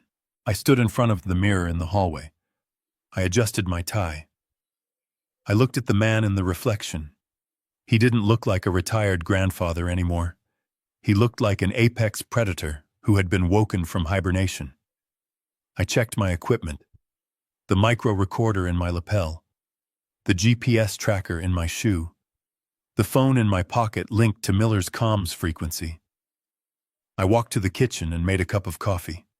I drank it standing up, staring at the empty spot where Patricia's tea set used to be. They had taken my peace. They had taken my wife. They had tried to take my dignity. I rinsed the cup and set it in the sink. I walked to the front door and opened it.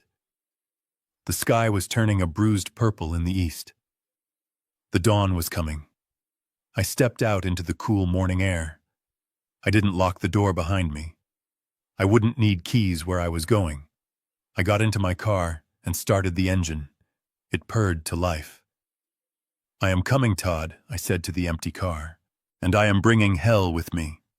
I pulled out of the driveway and headed toward the city. The road ahead was clear.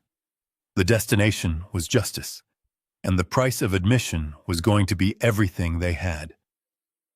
The elevator ride to the 30th floor of the Millennium Tower was smooth and silent, a stark contrast to the turbulence churning inside my gut. The doors slid open to reveal a lobby that smelled of expensive leather and intimidation. This was Todd's domain. Or rather, it was the domain he rented to convince the world he was a master of the universe. I stepped out onto the plush carpet, allowing my shoulders to slump and my gait to shuffle. I leaned heavily on the cane I had bought at a thrift store an hour ago. To the receptionist, I was just another confused geriatric client lost in the maze of corporate law. To the security camera in the corner, I was a non-threat. I made my way to the double glass doors at the end of the hall. Through the frosted pane, I could see the silhouettes of the people waiting for me. They looked like vultures perched on a wire waiting for the carcass to cool. I took a deep breath, inhaling the sterile air conditioning, and exhaled the last of my mercy. I pushed the door open. The conference room was vast, designed to make anyone sitting on the opposite side of the table feel small. Todd sat at the head of the table in a high-backed chair that looked like a throne. He was wearing a suit that cost more than my first car, but he wore it badly. He was sweating.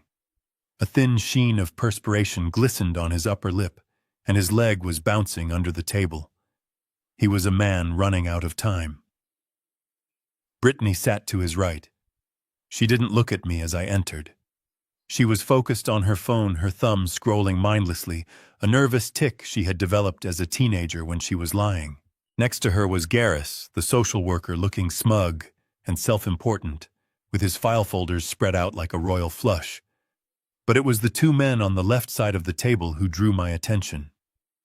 One was a lawyer I recognized from court records, a man named Steinberg, who had been disbarred twice and reinstated on technicalities. He was the kind of attorney you hired when you needed to bury a body, not write a will. The other man was not a lawyer. He was wearing a suit that was too tight across the shoulders, and his knuckles were scarred. He sat with a stillness that screamed violence. Todd introduced him as Mr. Vance, a potential investor. I knew better. I recognized the tattoo peeking out from under his cuff, a spider web on the wrist. This was the collection agent for the syndicate. He was here to make sure the money was transferred before he broke Todd's legs. "You are late, Doug," Todd snapped, not bothering to stand up. "We have a schedule to keep." "I am sorry," I mumbled, letting my voice waver. "The traffic, and my hip is bothering me today." I shuffled to the single empty chair at the end of the table. It was lower than the others, placed intentionally, so I would have to look up at them. I sat down slowly, making a show of arranging my cane and my reading glasses. I saw Mr. Vance check his watch. He gave Todd a look that could have cut glass. "Let us skip the pleasantries," Steinberg said, sliding a thick document across the polished mahogany. "We have prepared the transfer of assets as discussed. This document grants Todd and Brittany full durable power of attorney and immediate control of the Mercer Family Trust, including the real estate portfolio. It also retroactively approves the sale of the primary residence to cover medical expenses." I looked at the stack of papers. It was thick, heavy, and final. It was the instrument of my destruction. Todd leaned forward, his eyes manic. "It is standard procedure, Doug. We just need to liquidate the assets to pay for Mom's care. Crestview is not cheap, you know. We are doing this for her." I looked at Brittany. She finally raised her eyes to meet mine. There was no love there, only a hard glint of greed mixed with fear. She was afraid of the man with the spiderweb tattoo, but she was willing to sacrifice her father to appease him. "Where is she?" I asked, my voice barely a whisper.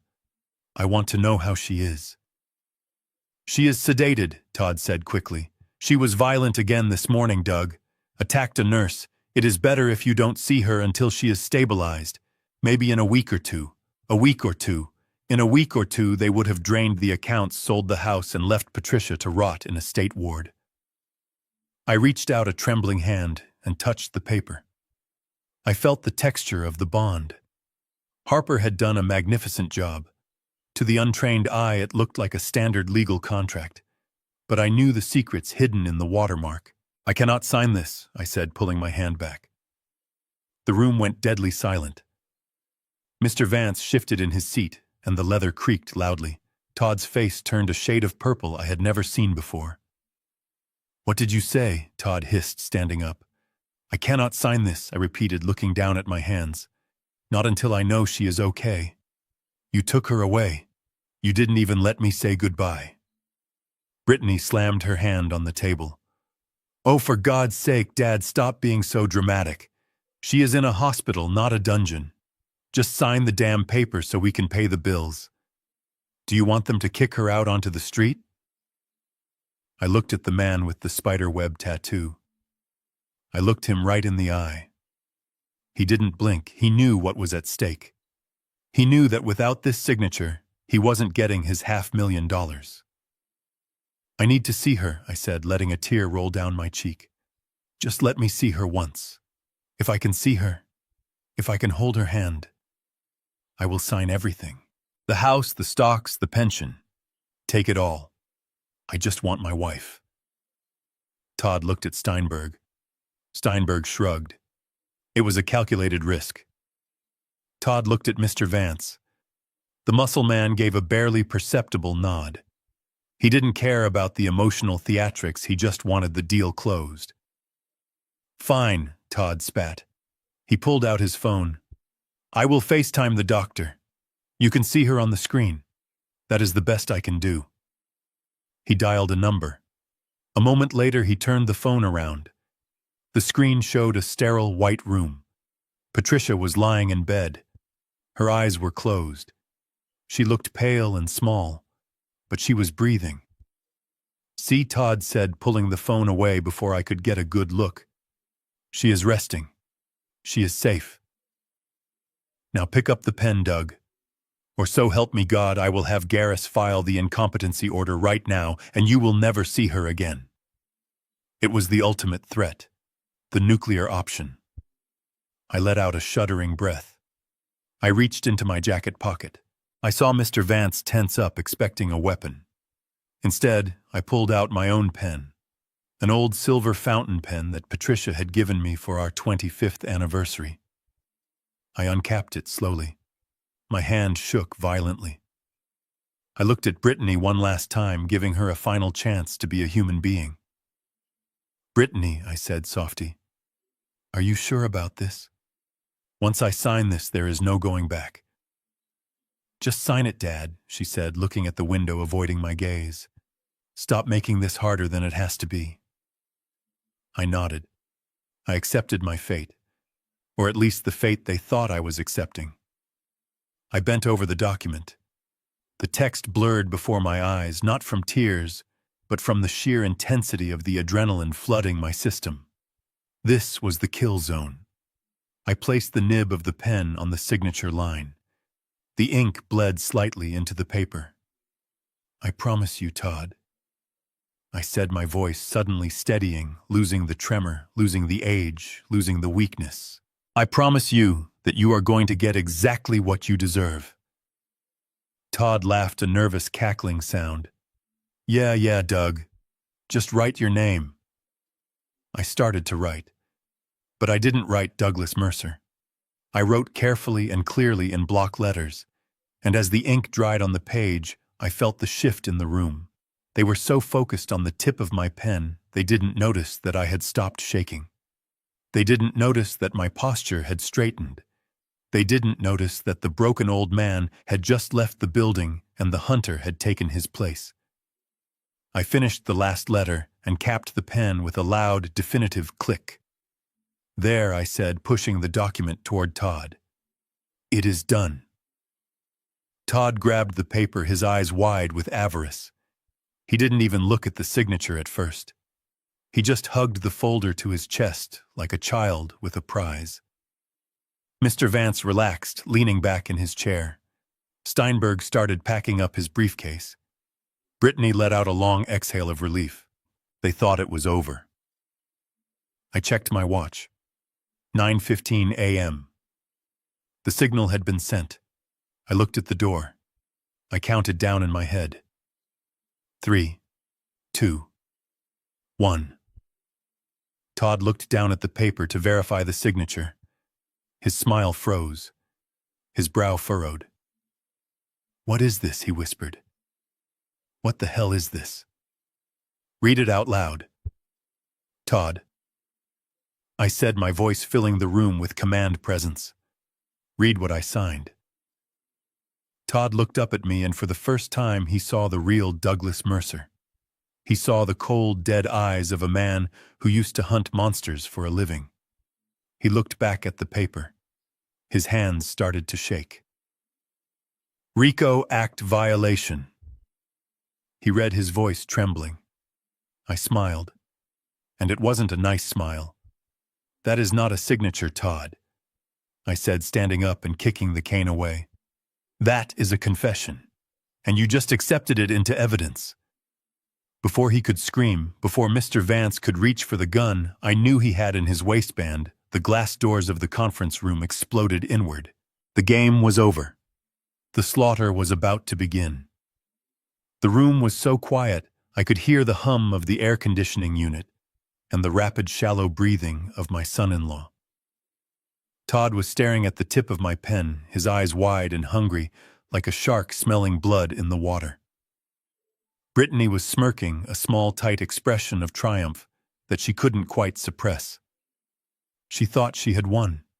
She thought the old man was finally bending the knee. I held the silver fountain pen, hovering just millimeters above the signature line. It was a heavy instrument, cold and solid in my hand. It felt less like a pen and more like the trigger of a loaded shotgun. I looked up one last time, scanning the faces of the people who had conspired to destroy my life. Steinberg, the lawyer, was already mentally spending his commission. Mr. Vance, the enforcer, was leaning back, relaxing his guard, believing the debt was as good as paid.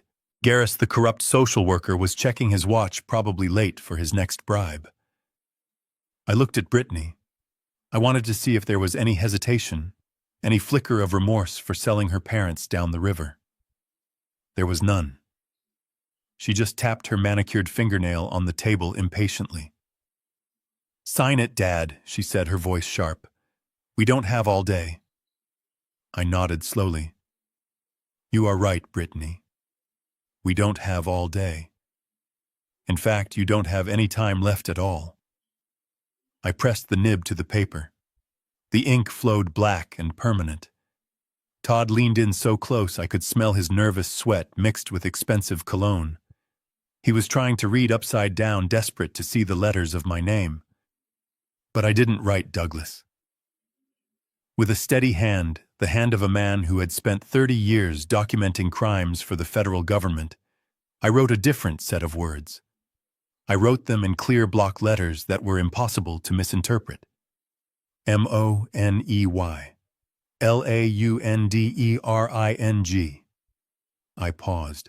I felt Todd stiffen beside me. He had seen the first word. Confusion rippled off him in waves. I continued writing.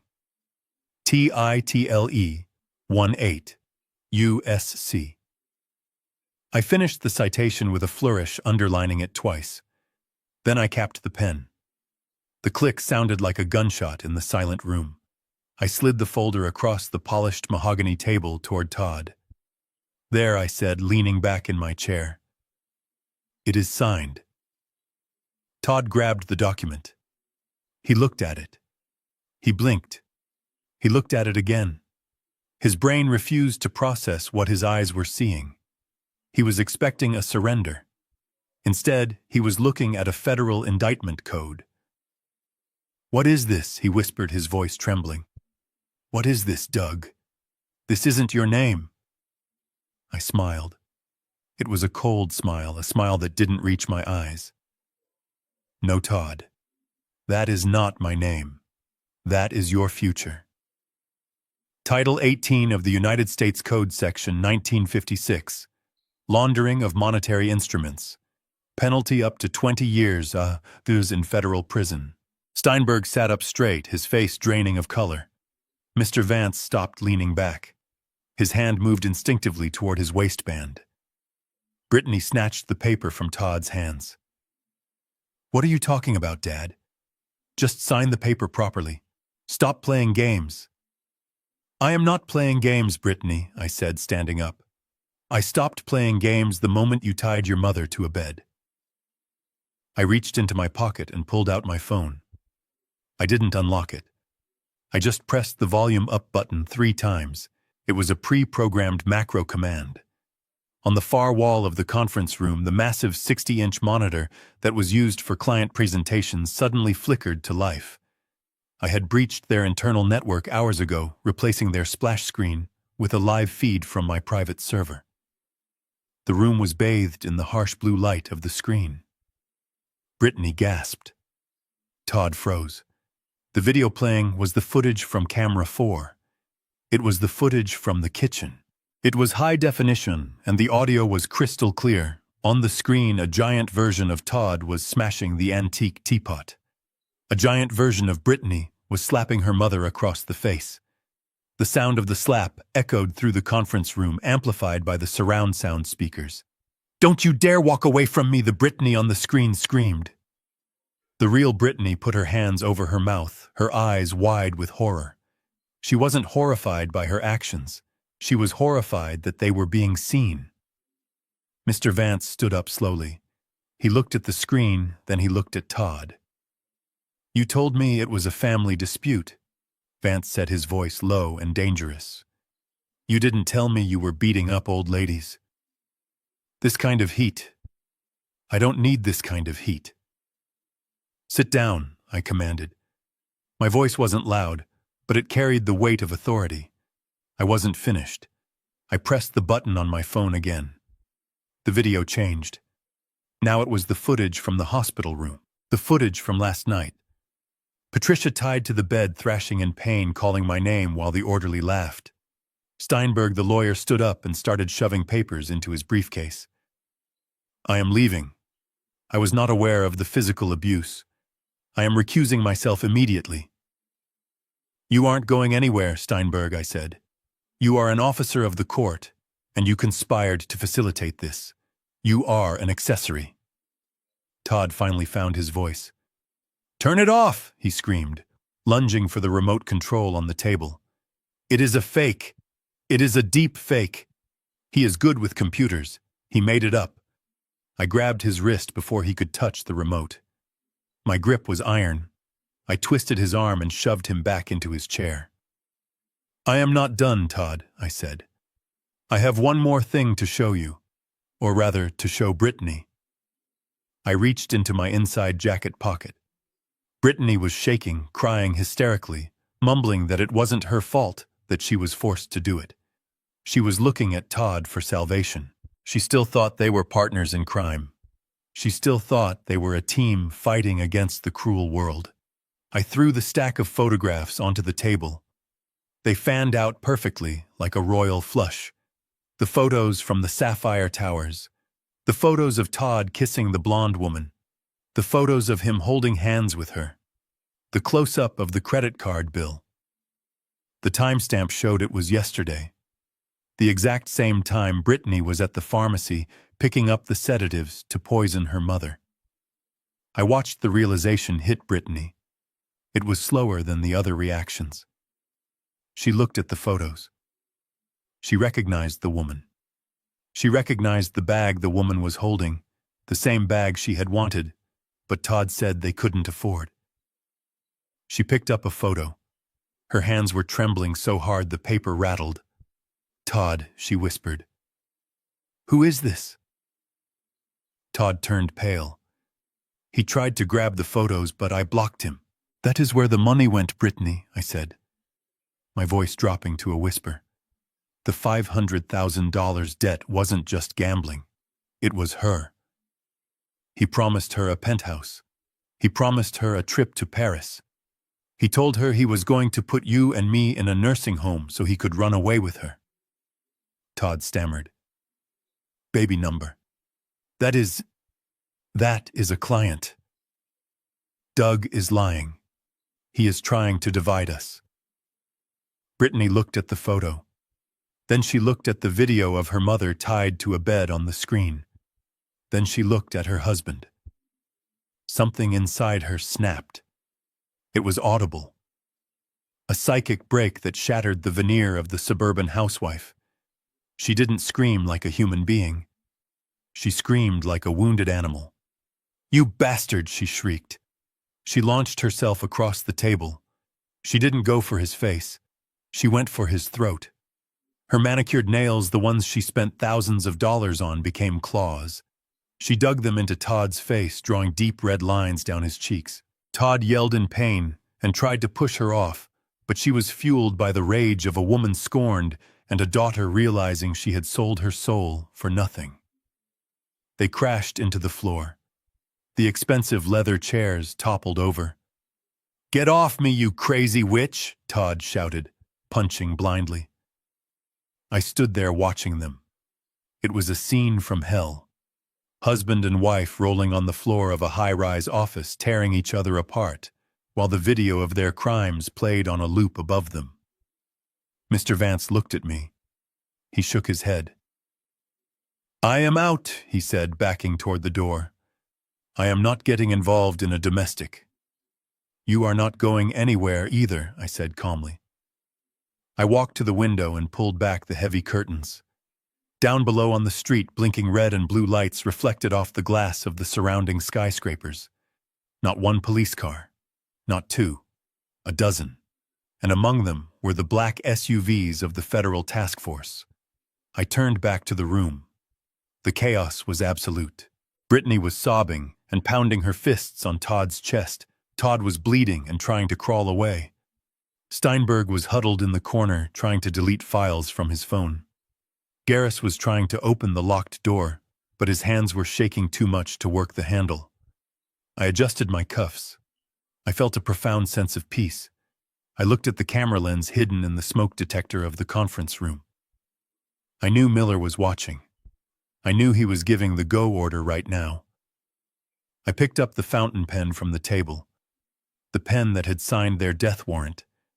I put it back in my pocket. Todd managed to push Brittany off. He scrambled to his knees, looking up at me, his face smeared with blood and mascara. "Doug, please," he begged. "We can fix this. I can explain." I looked down at him. He looked so small. "Explain it to the judge, Todd," I said. And then the doors exploded. This time it wasn't me opening them. It was a battering ram. Federal agents in tactical gear flooded the room. Their voices were loud, commanding, and precise. "FBI, get down. Hands where we can see them." Vance was tackled before he could draw his weapon. Steinberg was handcuffed against the wall. Garris was pulled away from the door, crying like a child. And Todd and Brittany, huddled together on the floor, not in love but in shared terror, were pulled apart and cuffed. I stood still in the center of the storm. An agent approached me. He recognized me. He nodded respectfully. "Mr. Mercer," he said, "we have the perimeter secured. Agent Miller is at the hospital. Your wife is safe." I let out a breath I felt like I had been holding for 3 days. Safe. I watched as they dragged my daughter out of the room. She looked back at me. Her eyes were black holes of despair. "Dad, help me," she wailed. I didn't look away, but I didn't step forward. "You made your choice, Brittany," I said softly. I watched the elevator doors close on them. The room was suddenly empty, except for me and a few agents collecting evidence. The video on the screen was still playing. I picked up the remote and turned it off. The screen went black. The show was over. I walked out of the office, leaving the shattered glass and the ruined lives behind me. I had a date with my wife, and this time no one was going to keep me from her. The explosion of the conference room doors was not just a sound, it was a physical force that reset the atmosphere in the room instantly. 1 second, Todd and Brittany were tearing each other apart on the floor like rabid animals, and the next, they were freezing in place as the reality of their situation marched through the shattered glass. "FBI, get down. Federal agents, get on the ground now." The command was shouted by 6 voices in perfect unison. It was a beautiful sound, the symphony of justice arriving precisely on time. Men in heavy tactical gear, with FBI emblazoned in yellow across their chests, poured into the room, moving with the fluid lethality of a pack of wolves. Todd scrambled backward on his hands and knees, his face smeared with blood from where Brittany had scratched him. He looked up at the agents, his eyes wide with a confusion that was rapidly turning into terror. "Don't shoot!" he screamed, holding his hands up. "I am a businessman. This is a misunderstanding." An agent didn't pause to listen to his lies. He advanced on Todd, kicking his legs out from under him and driving him flat against the expensive carpet. "Todd Thompson, you are under arrest for money laundering, wire fraud, and conspiracy to commit elder abuse."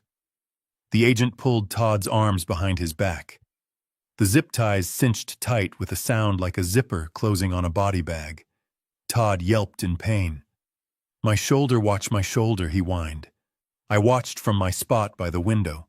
I felt nothing for him, no pity, no satisfaction, just the cold, clinical observation of a pest being removed from the premises. Across the room, Brittany was hysterical. 2 female agents were pulling her up from the floor. She was crying so hard she couldn't breathe, hyperventilating in short, sharp gasps. "Dad," she screamed, looking past the agents toward me. "Dad, tell them. Tell them I didn't know. Tell them Todd made me do it." I looked at my daughter. The mascara was running down her face in black rivers. Her designer dress was torn at the shoulder. She looked like a child who had broken a vase and was terrified of the punishment, but she was a 40-year-old woman who had helped tie her own mother to a hospital bed. I stayed silent. My silence was the only answer she deserved.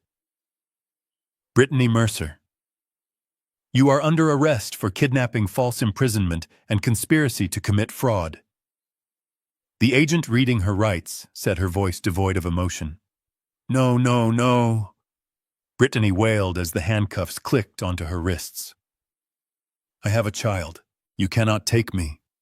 I have a son. You should have thought about that before you tried to orphan him, I thought to myself. In the corner, Garris, the corrupt social worker, was trying to make himself invisible. He was huddled under the table, clutching his briefcase to his chest like a shield. Agent Miller walked into the room. He was wearing a windbreaker and looked every bit the weary veteran lawman I remembered. He spotted Garris immediately. He walked over and tapped the table with his knuckles. Mr. Garris Miller said, his voice calm but hard as granite. We have your bank records. We have the wire transfer from Todd's shell company to your personal account. $5,000 to falsify a competency report. That is a federal crime, son. Garris looked up, tears streaming down his face. I just needed the money, he sobbed. My wife, she is sick. We all have problems, Miller said, hauling him to his feet. But we don't all sell old people down the river to fix them. Cuff him. Steinberg, the lawyer, was the only one who wasn't screaming. He was standing against the wall, his face the color of ash. He knew the law. He knew exactly how much trouble he was in. When the agent approached him, he turned around and put his hands behind his back without a word. He was already calculating his plea deal, but I knew Miller. Miller wouldn't give him one. Steinberg was going to lose his license, his freedom, and his reputation. Mr. Vance, the tough guy enforcer, was on his stomach. His face pressed into the floor by the boot of a particularly large agent. The spiderweb tattoo on his wrist was now hidden by steel cuffs. He wasn't so scary now without his leverage. The room was a chaos of shouting commands and crying suspects. But in the center of it all, I stood untouched. An agent approached me. It was a young man, probably the same age Todd was when I first met him. Mr. Mercer, he said respectfully, we need to clear the room. Are you injured? I shook my head. I am fine, son. I just need a moment. I walked over to where Todd was lying on the floor. An agent was patting him down, emptying his pockets. His phone, his wallet, and the keys to the luxury car he couldn't afford were placed in an evidence bag. Todd looked up at me. He tried to muster some of his old arrogance, but it crumbled instantly. Doug, help me, he whispered. I can fix this. I know people. I can pay you back.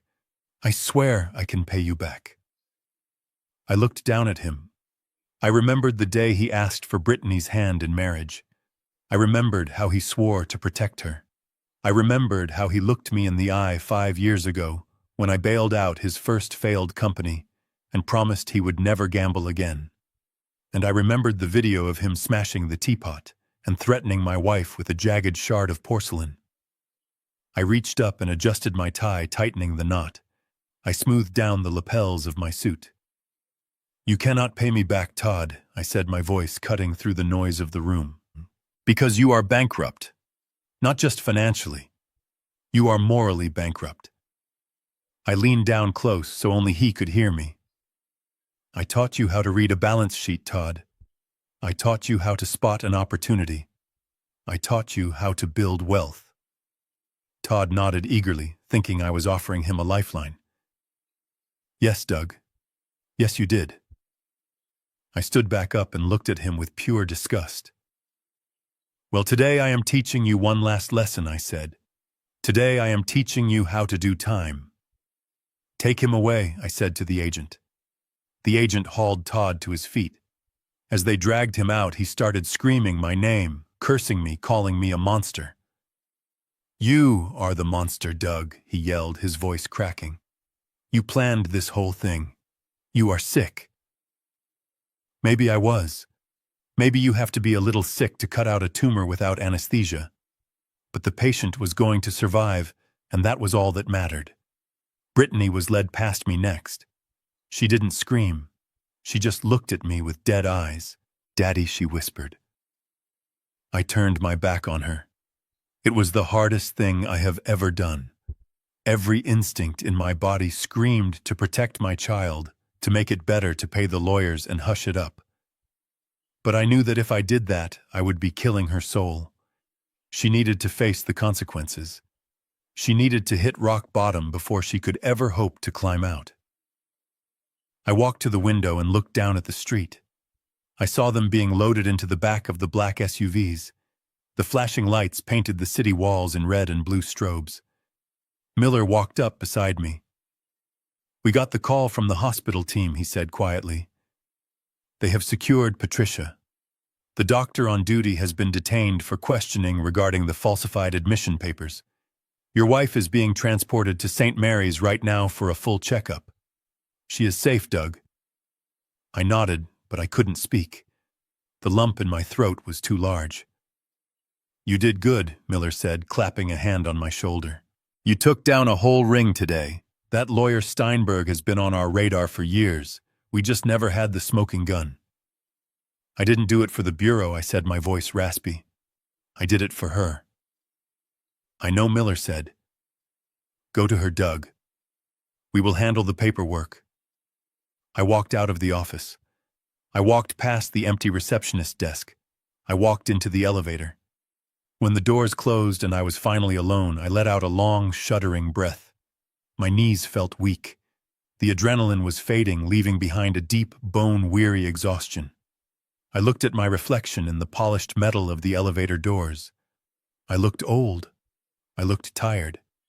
But for the first time in months, I didn't look like a victim. I unbuttoned my jacket. I loosened my tie. I reached into my pocket and pulled out the old flip phone I used for emergencies. I dialed the number for the flower shop on Fifth Avenue. "Hello," the clerk answered. "I need a delivery," I said. "To St. Mary's Hospital." "Room?" I paused, realizing I didn't know her new room number yet. "Just send them to the front desk for Patricia Mercer." "What kind of flowers, sir?"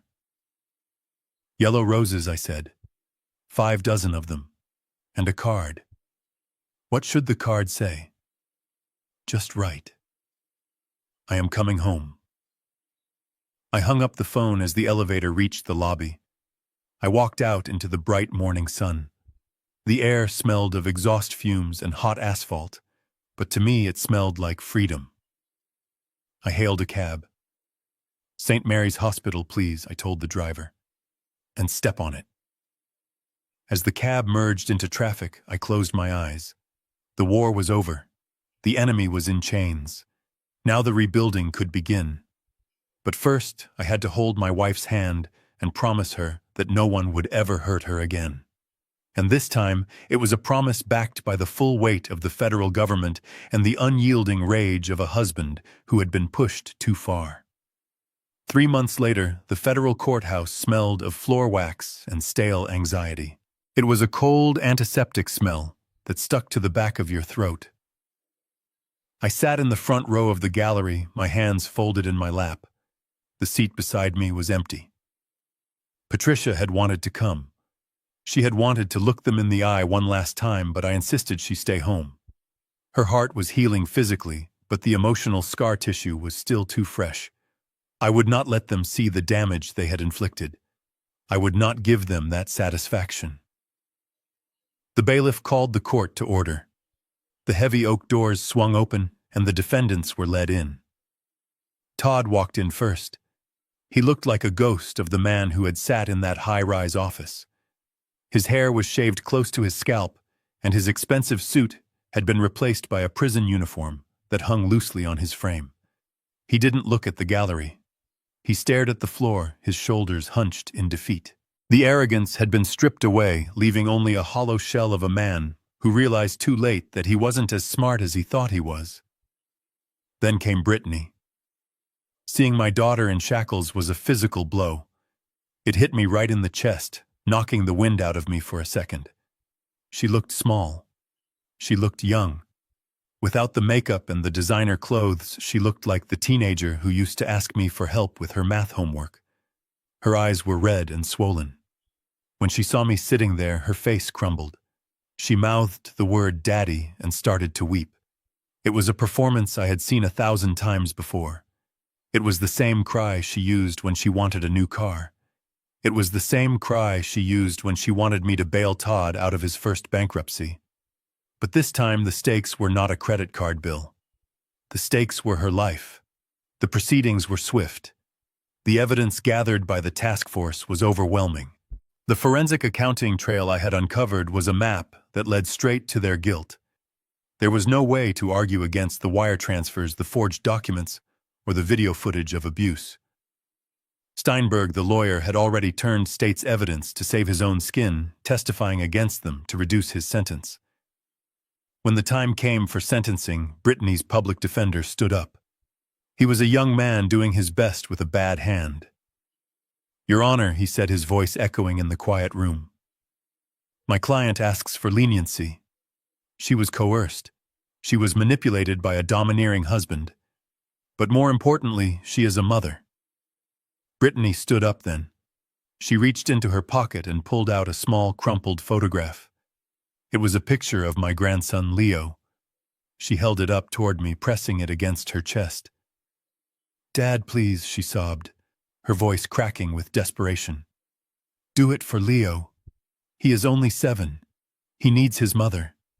Don't let him grow up thinking his mother is a criminal. If you write a letter to the judge asking for probation, if you tell them you forgive me, they might let me go home. Please, Dad, don't punish Leo for my mistakes." The courtroom fell silent. All eyes turned to me. The judge, a stern woman with glasses perched on the end of her nose, looked down at me. "Mr. Mercer," the judge said, "as the primary victim along with your wife, you have the right to address the court. Does the prosecution have a statement from you regarding sentencing?" I stood up. My legs felt heavy, but my spine was steel. I looked at Brittany. I looked at the photo of my grandson in her hands. She was using him as a human shield. She was hiding behind the innocence of a child she was willing to bankrupt to feed her own vanity. I walked to the podium. I adjusted the microphone. I looked at Todd, who was refusing to meet my gaze. Then I looked directly at my daughter. "I loved you, Brittany," I said, my voice steady and low. "I loved you more than I loved my own life. When you were born, I promised to protect you from the world." Brittany nodded eagerly, tears streaming down her face, hope igniting in her eyes. "Yes, Daddy, I know." But I continued, my voice hardening. "I also made a vow to protect your mother. And I made a vow to raise a daughter who knew right from wrong. I failed in that second vow." I took a breath. The air in the room felt thin. "You ask me to think of Leo. I am thinking of him. I am thinking that if I let him be raised by a woman who would tie her own mother to a bed and drug her for money, then I am condemning him to become just like you. I am thinking that the safest place for my grandson is as far away from your influence as possible until you learn what it means to be a human being." Brittany's face fell. The hope vanished, replaced by shock. "You ask for mercy," I said, turning to the judge. "You ask for forgiveness because we are family. But family is not a suicide pact." I gripped the sides of the podium. "Your Honor, I have spent my life chasing criminals. I have learned one universal truth. Tolerance for evil is cruelty to oneself, and mercy to the unrepentant is an act of violence against the innocent. If I ask for leniency today, I am not being a good father. I am being an accomplice to the next crime she commits." I looked back at Brittany one last time. "You didn't cry when you slapped your mother. You didn't cry when you stole our life savings. You are only crying now because you got caught. That is not remorse, Brittany. That is just calculation, and I am done paying for your calculations." I sat down.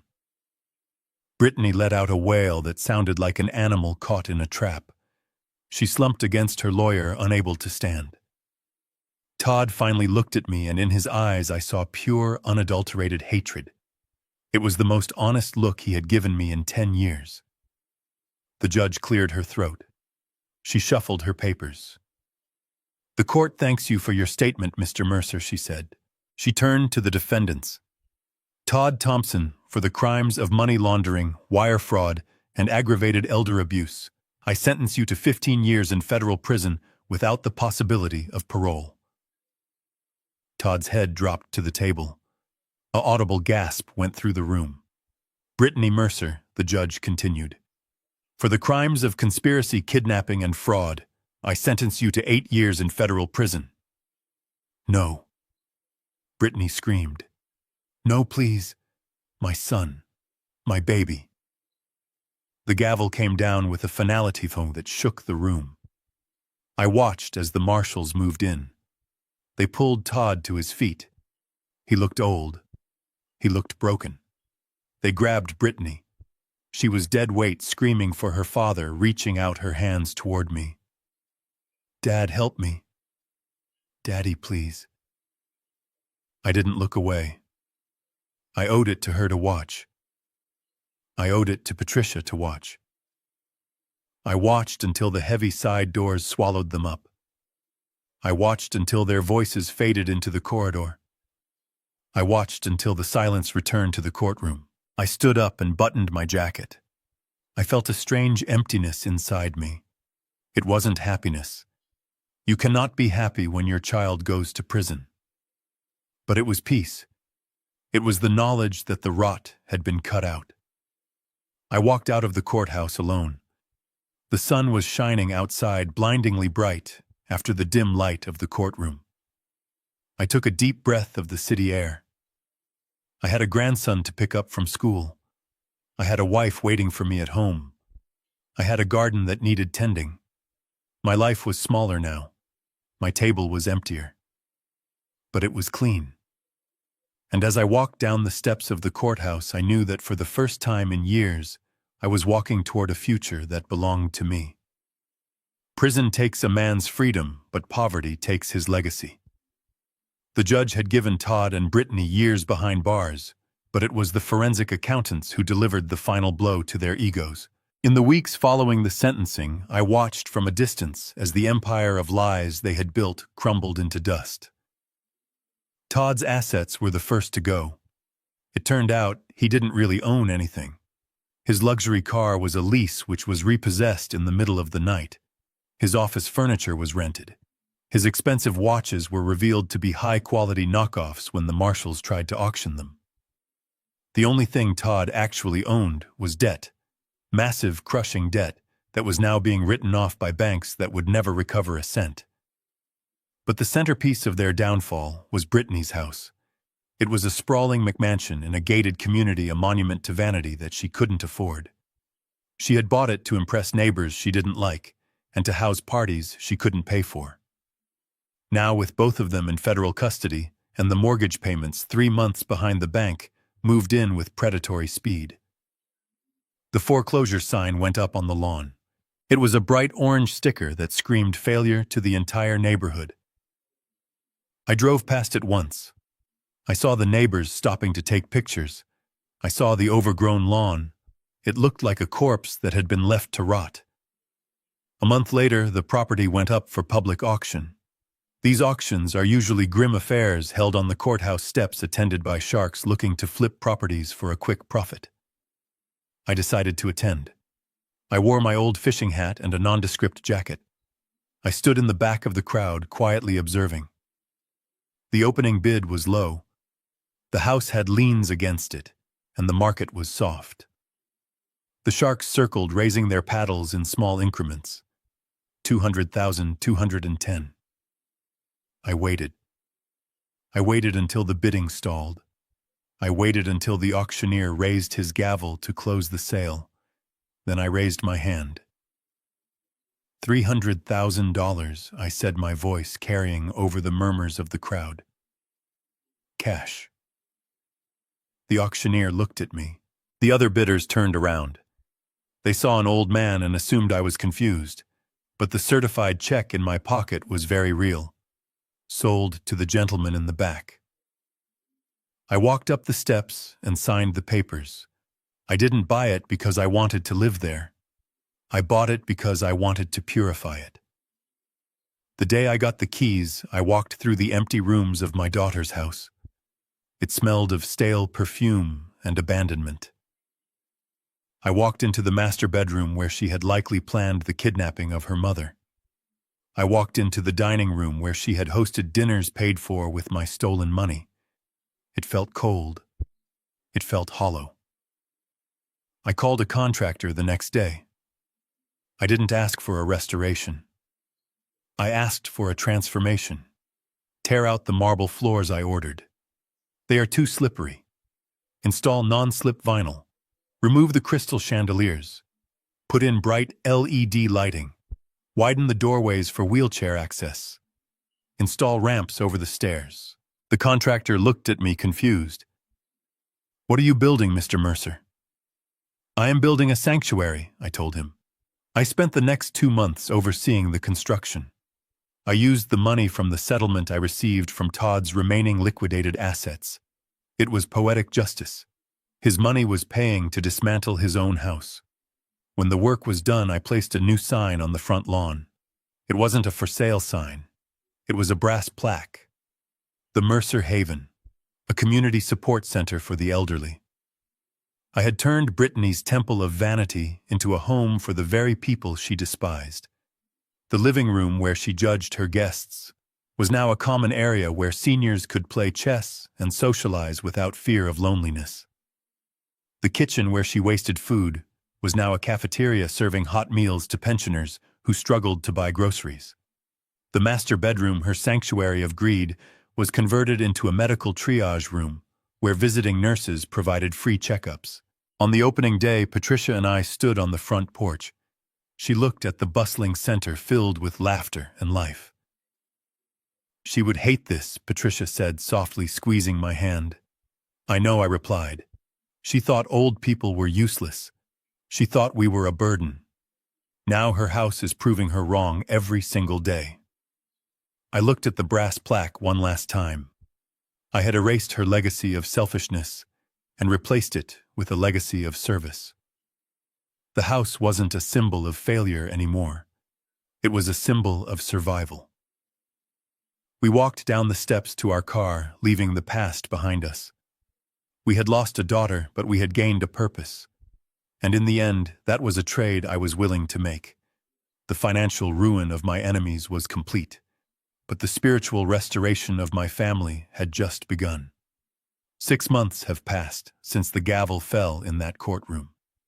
The only sound I hear now is the wind rustling through the maple trees and the rhythmic clicking of Patricia's knitting needles. We are sitting on this porch of our new home, a smaller cottage by the lake, far away from the city and far away from the memories of betrayal. The sun is setting, casting a golden light over the water, and for the first time in a long time, the silence around us does not feel heavy.